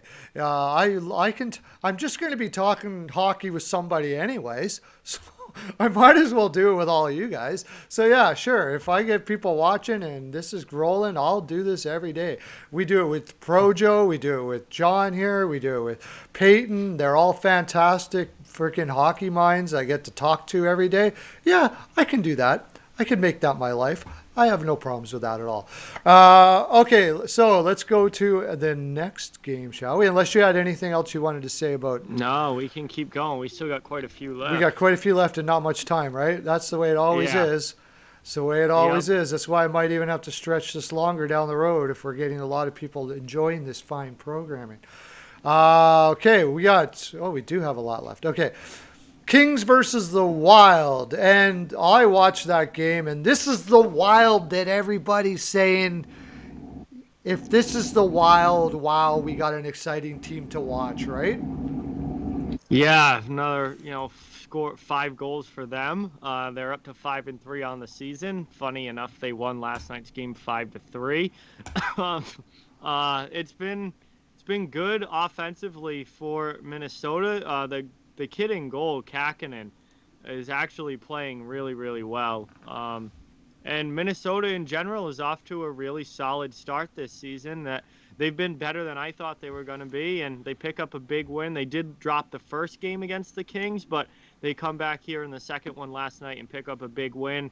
That game had a little bit of everything in it. The game started with an opening face-off fight, which was awesome. You don't see that very often anymore. There was big hits. There was physicality. There was obviously 8 goals scored in the game, so that game had a little bit of everything. It was a fun one, and Minnesota picking up another win to go 2 games above 500. Yeah, for sure. It's the Yeah, it's the best game I've seen the Wild play so far this year. Although they have been playing fairly well, but they did that against a Kings team that I've been really impressed with as well. In fact, the Kings really played well. This was a really good game. This was a fun game to watch. Um, Hmm. I didn't see what happened with Kevin Fiala here though. Uh, Oh, he drilled Roy in the back. oh, really? So Yeah, he's definitely getting suspended for that. wow, that's unfortunate. Not very Kevin Fiala like.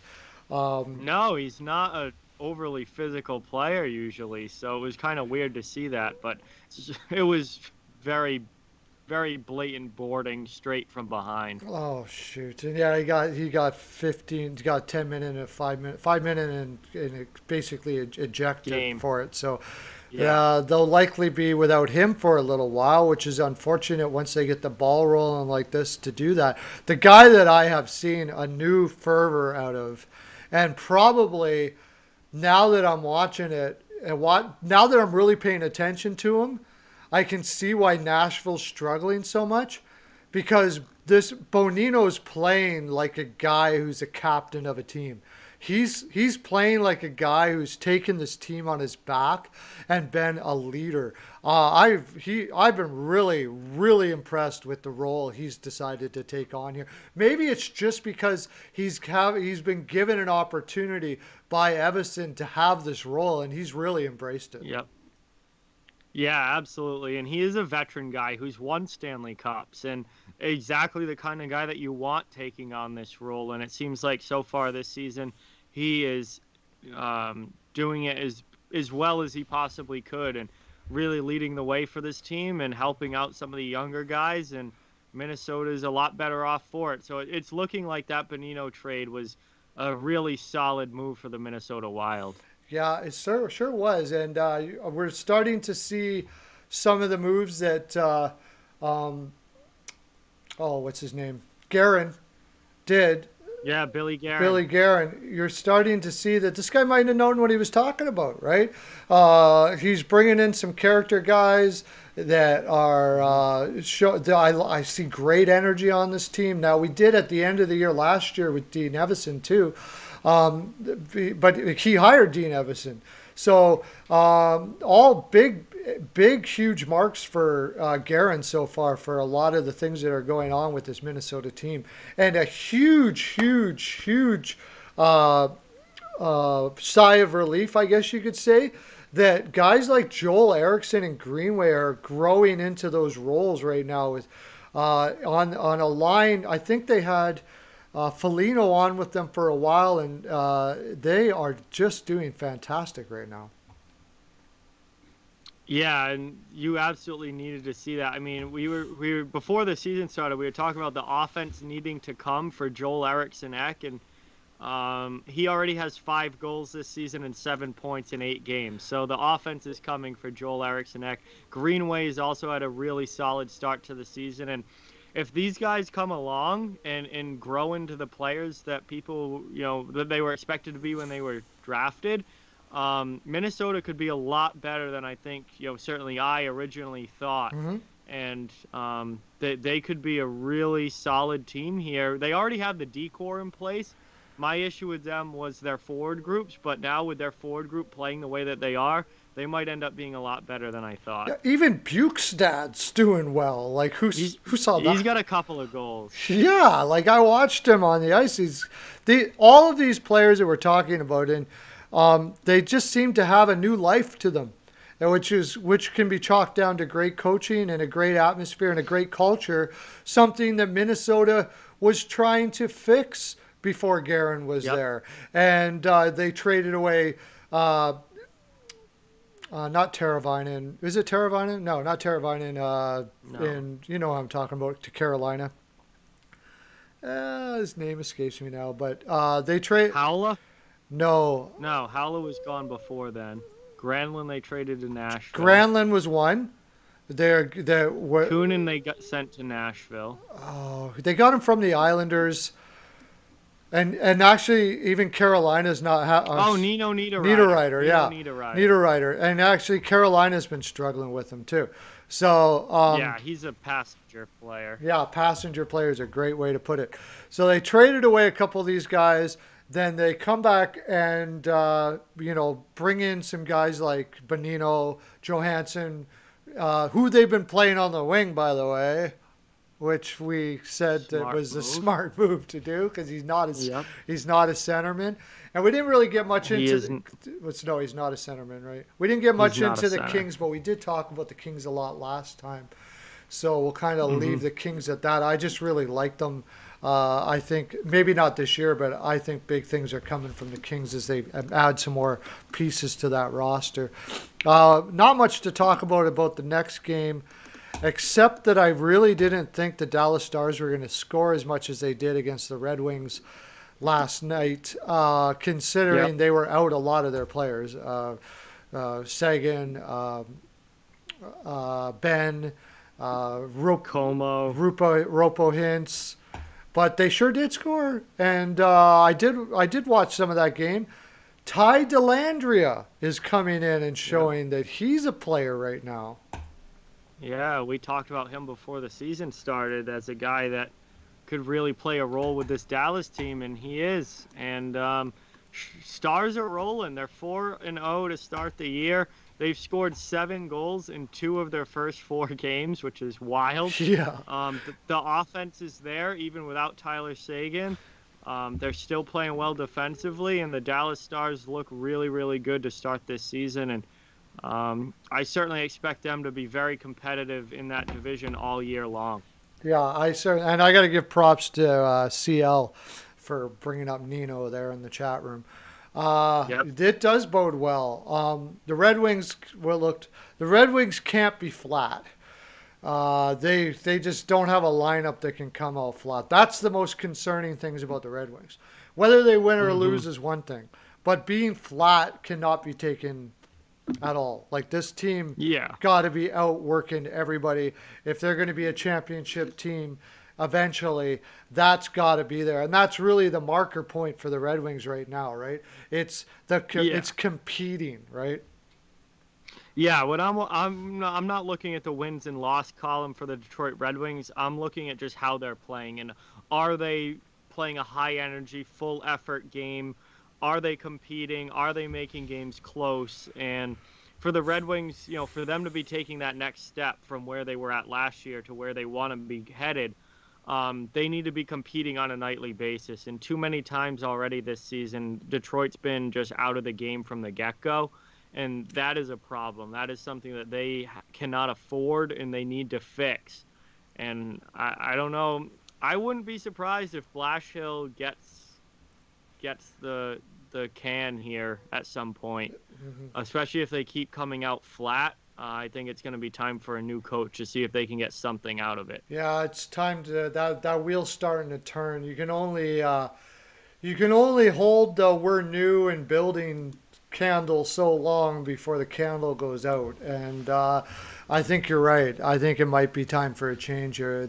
I think they might need a new voice in there to Yeah. get these guys rolling, because you can only hear the same thing so much and it not work before the players stop believing in what the coach is saying. I think that might be happening here.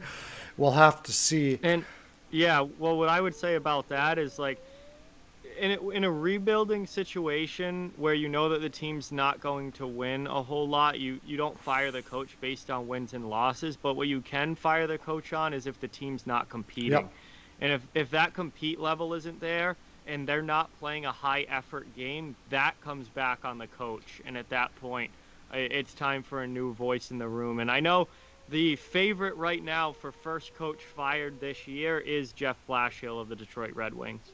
Yeah. What we have Hockey News Report says that they'll think they wait till the end of the year. I'm not so sure about Maybe, but that. I'm not sure of that either. No. I think there's a very good shot Blashill's gone. If they're 2-5-1 to start this season, if 10 games from now they're still along that same line and they're having games where they're not competitive, I think Blashill's going to be gone. Well, He'll be out. especially last night because everybody knew that Dallas didn't have a full roster, and to come Mhm. out and not smell blood a little bit, and you know what I mean? Like that was a really Yeah. bad night. Uh, That was an opportunity for the Red Wings to steal a game and they weren't even close. yep, yep. In fact, I was considering it, but I didn't put it in to put Detroit plus 1.5 there because that's that's a marker point for if I'm an owner or a general manager and I'm watching a game like that. This is the response we need to see for when these guys get older. And Mhm. we were just talking about it with the last teams here. What a championship team is they see these opportunities like Washington is right now. Yep. But I mean, that's a little different because they're supposed to be the opportunity and they're overcoming that. That's part about being a championship team too. But when you see a team that is injured, you want to crush that team. Yep. That's a championship team right here. And I That's the killer instinct that's that winning teams that's have. right. I'm going to go on a bit of a rant here for a second because there's a lot of people out there that say like, oh, when you're winning 4-0, you got to kind of just, you're not supposed to run up the score. I'm not one of those people. Kiss my ass. This is this Yeah. is a hard league to get wins against. And if you have an opportunity to keep on scoring and build your confidence up, do it. Who cares what the other? Honestly, who cares what the other? Oh, did I hurt your feelings? Sorry. No, No. this is professional sports. Exactly. Like feelings don't matter. Wins, losses, and Exactly. how well you're playing is what matters. And you want to score every single goal that you can possibly score in the NHL, Yep. and you want to be playing at your absolute best at all times. And you know what? The onus is on the other team to play like an NHL That's team. right. And if they're gonna play like an AHL team, then beat them 10-1, Yep. because that's what they deserve for playing like an AHL team. Right. So, it's up to each and every team every night to bring their A game, play hard, and do what they can to win the game. And if they're not playing at that level, then that's on them, not on the team that's beating them. Absolutely. And not only that, that team's probably going to get better, or maybe they had a bad night. But I want them to remember me next time. You know what I mean? Like, Oh, I want to. absolutely. That's what hockey. That's why we love hockey. We love hockey because hockey's about domination. Hockey's about getting on the ice and destroying the opposition. And again, I Yep. talk about Tortorella a lot. He talks about that a lot. He wants players that are like that. When you're on the ice, I want you to hate those guys. And you know what? As a fan, I want my players to play like that. Though Oh, absolutely. on my team, I want them to play like that. So, yeah, for the traditionalists that say don't run up to score and all that, well, let's just say I don't buy into your theory at all. I don't agree. That's not to me No, what. if you don't want me to score, stop me from scoring.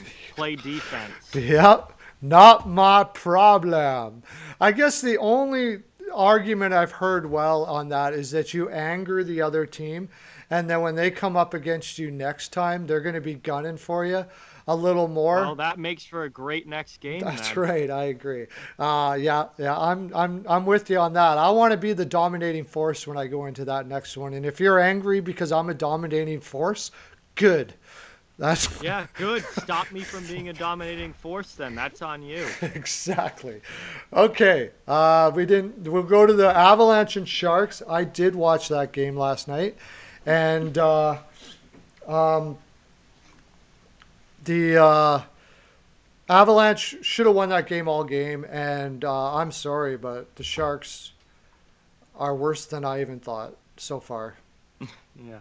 Yeah, it's not been a good start for San Jose. Avalanche, they were scaring me a little bit. They didn't score until the third period, but they completely dominated the game. And once they finally broke through in the third, they were able to get three in. And it was another nice win for the Avalanche. And San Jose, I mean, not a good start here for the Sharks. I don't think they're a very good team. They won't be in the playoffs this year. No, not with this defense. That defense just doesn't have an answer Yeah, to defense is anything. brutal. It doesn't have an answer to anything. Mark Edward Vlasic still getting 24 minutes a night. Like, what? That was good. That was good 5 years ago, Sure. not now. Yeah, that's about it. And yeah, I don't think there's not much. And I thought Dubnik Dubnik played excellent last night. Actually, the Dubnik screwed my over last night. I didn't expect. I had this over all day. I also had it in one of the parlays I hit though for ML, so that was good. Um, That's good. but Dubnik screwed my that he played well. And the only thing we were talking about before the season started was Nabokov being kind of that goalie whisperer. And so far, so good Hmm. with Dubnik as far as at least what I saw last night. But that is one of the few bright spots in what is. Donato got hurt last night. That I mean, the Sharks already have no forward depth. Never mind when they start losing forwards to injury. So Yeah. And it, I think it's going to be a long season for San Jose. yeah, and if you lose Ryan Donato and that's a marker point in your, then some, That's a yeah, that's a good indication of that things aren't really well right now with that yeah. team. If there was ever a tank-worthy moment, that might be it right there. Yeah. But Colorado didn't hasn't really hit it their stride either. They didn't really. They No. played. They dominated San Jose in a lot of ways, but that's not saying much.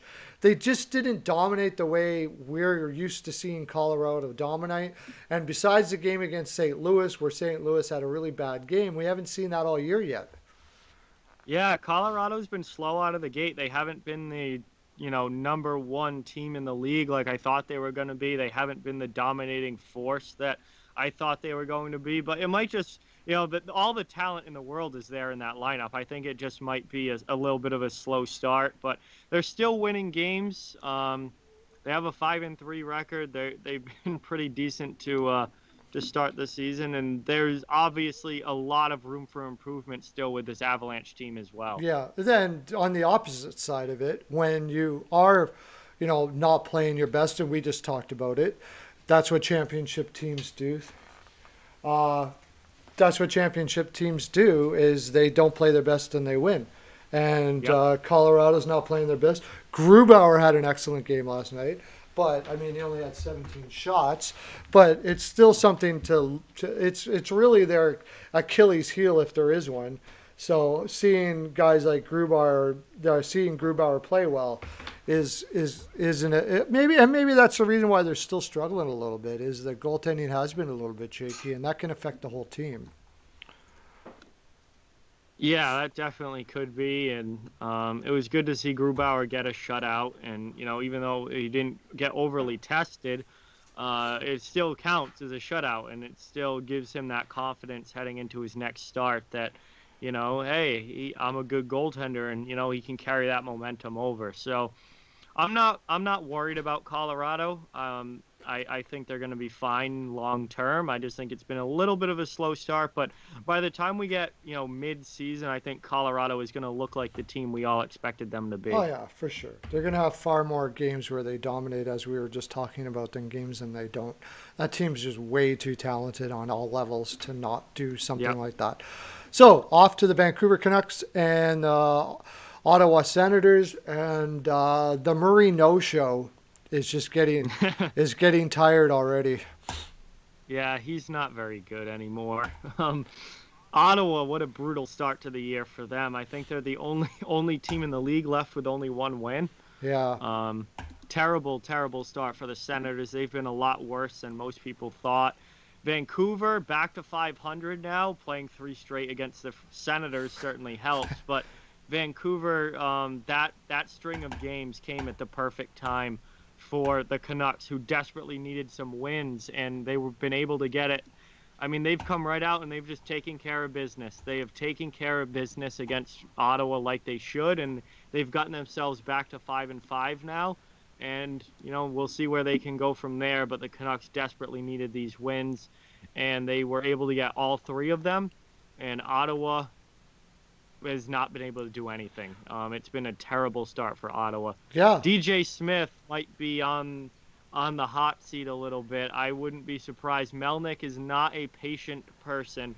And they still only have one win. Like, listen, we knew Ottawa probably wasn't making the playoffs this year, but I don't think anyone thought they were going to be this bad. They look like the runaway worst team in the league right now.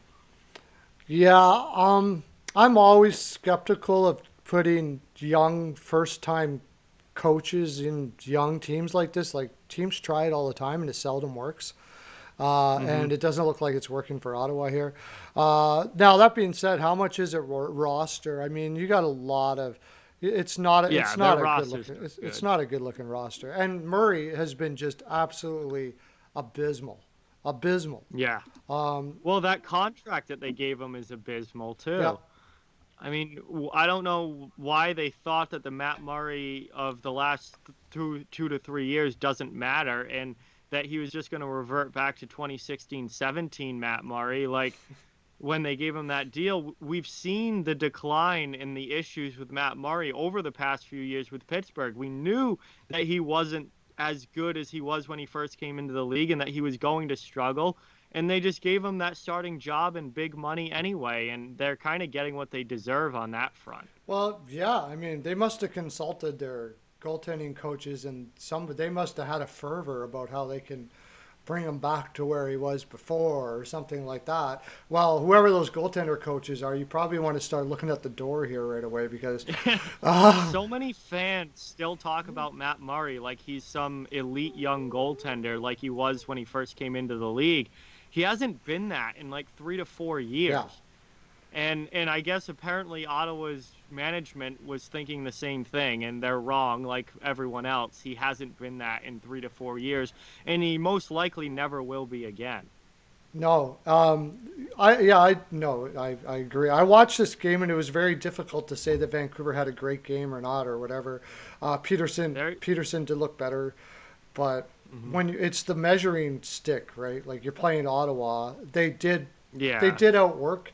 They did look more like the team that we're used to. They did look fresher, but I'm going to want to see them against much greater competition this before I say, yes, this is the Vancouver team we saw in the playoffs, uh, absolutely. for sure. So, okay, we'll go to the next game. And, well, do we really need to talk about my Oilers? Another loss here. Edmonton 3-6. Not a good start. I had a pick on to my clients for Toronto to win this game because I'm just going to keep on Well, rolling with Toronto. especially if they're playing the Oilers. I mean, this their defensive play and what I was telling you before about guys like Hinostroza and Verhage. We don't have those. They don't have those guys in Edmonton, and that's the problem as Yeah, far as I'm concerned. yeah, yeah. Depth scoring, secondary scoring, still looks to be a big issue for the Oilers. They're they're you know not playing terribly, but they're not playing good enough to win. And it's been a really tough start for Edmonton. They've been a lot worse than I thought they were going to be. Um, and on the other hand, Toronto has been about as good as I could have seen them being. They've got 7 wins. I believe they're the first team to 7 wins this year. Um, it's been a really, really good start for the Toronto Maple Leafs, and they've been one of the best teams in the league so far. So you get a team that's playing, great out of the gate in Toronto against a team that's really struggling out of the gate in Edmonton, and I feel like 9 times out of 10, the hot team is going to win that game, and that's been the Toronto Maple Leafs. Yeah, Toronto is hotter than heck, and just watching the passing skills that team have is elite.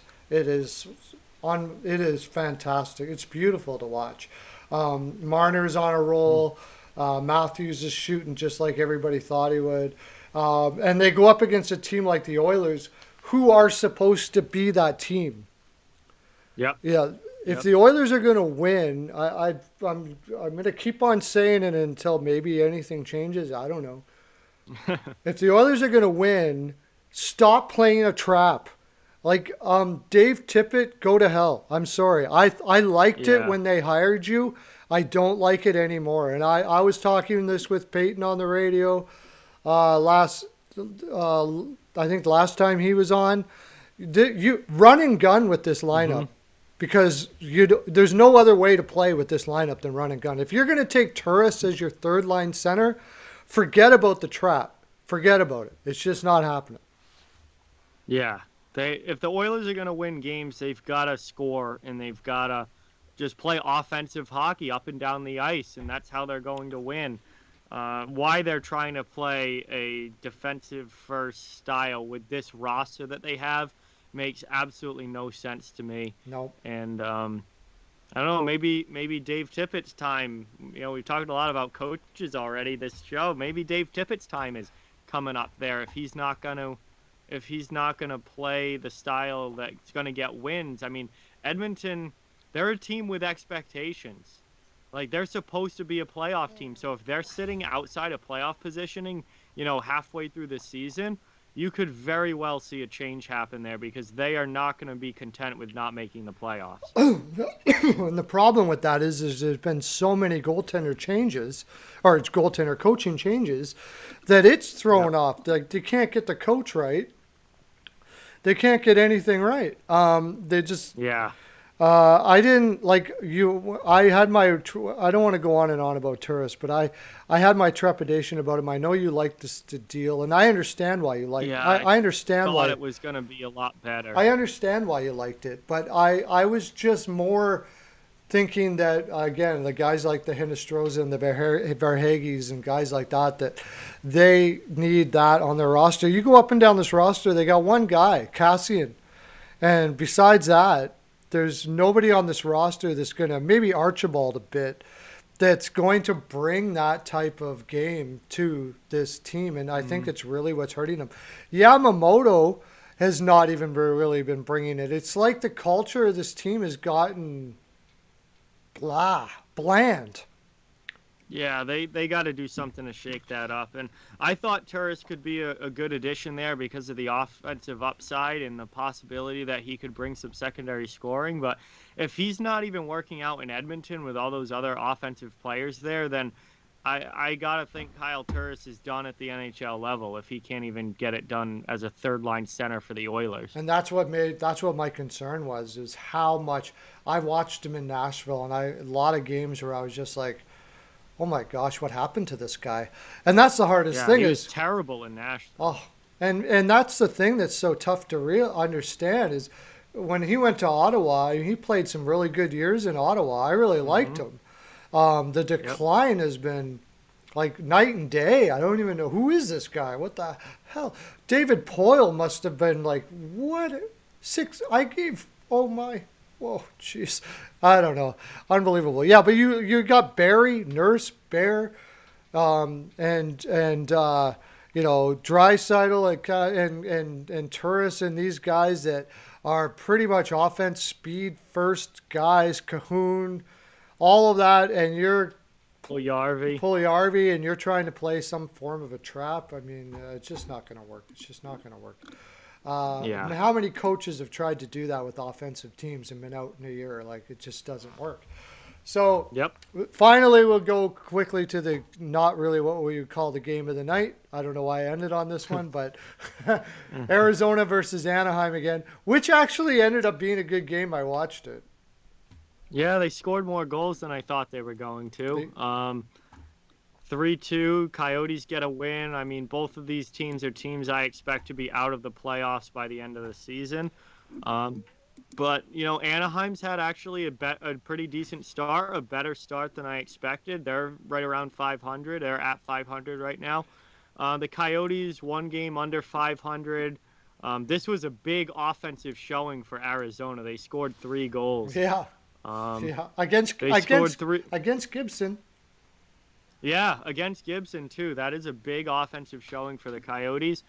Again, it was a decent game, but kind of a bland matchup. Two teams that I don't really expect to do anything, and it was a 3-2 game, and Zona came out with a win. Yeah, I mean, I saw some good things. I think Rick Tocchet is really becoming one of those upper echelon coaches that are able to get a lot out of a team. Hmm. Schmaltz was playing a lot better. Dvorak was playing really well. Keller looks like he's got some jump to his game. Garland was out. Like they were play. He's getting the most out of this roster that he possibly can, and Hmm. which is great. I don't know who this gross guy was out on the ice, but he looked pretty good. I don't even know who he is. That's rare when I don't know. Is a Yeah. defenseman for, but yeah, pretty much a nondescript team, nondescript rosters going up against each other. But Arizona did. He's getting a lot of that roster. I think we were right. We had Anaheim. I don't know. Did you have Anaheim getting last in this division? I did. Yes, I Yeah, had Anaheim last in this and division. so did I. And it's just too bad. I can't say it over and over again that guys like Gibson and stuff have to be in this situation. You got two of the best goaltenders in the league, and they're floundering on these organizations. Hopefully that changes soon. For at least Gibson, I Yep. don't make that guy rebuild through this. That's what I say. But well, boys and girls, Yeah. that's our full 42. We just had 2 hours of frolic like you would never imagine, right? Oh, it was fantastic. Yep. It was a fun time. I loved it, buddy. This is friggin' awesome. Your show, 8 o'clock Eastern, right? Yes, 10. 8 p.m. Eastern. Steele and I will be going on again. It will be our episode 5 of the Off the Wall Hockey Show, and really excited about that. It's always a fun time, and um, got plenty to talk about, obviously, with the season in full swing now. What's any big topics that you're looking at right there for that show, so that our viewers can be at the edge of their seats as they. Yeah, we're going to be talking about obviously the Jim Rutherford situation in Pittsburgh, kind of shocking everyone this week with the instant resigning. And we're going to be talking about the remaining undefeated teams, the teams that haven't lost in regulation yet. Um, and Vegas as well. We'll be talking about Vegas and kind of their situation and what's going on there.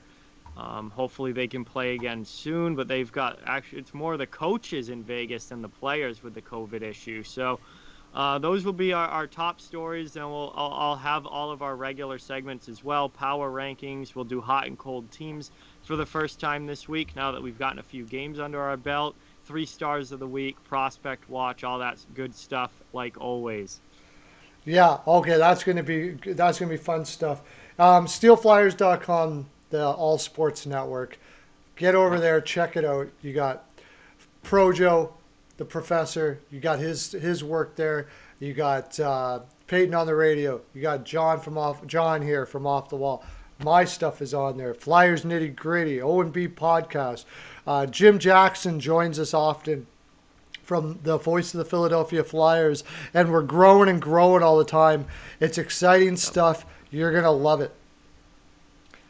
Have a great day, everybody, and thanks for showing up and keeping this going. Yes, I'll be doing this every day. As long as you guys keep on showing up, I'll be showing up.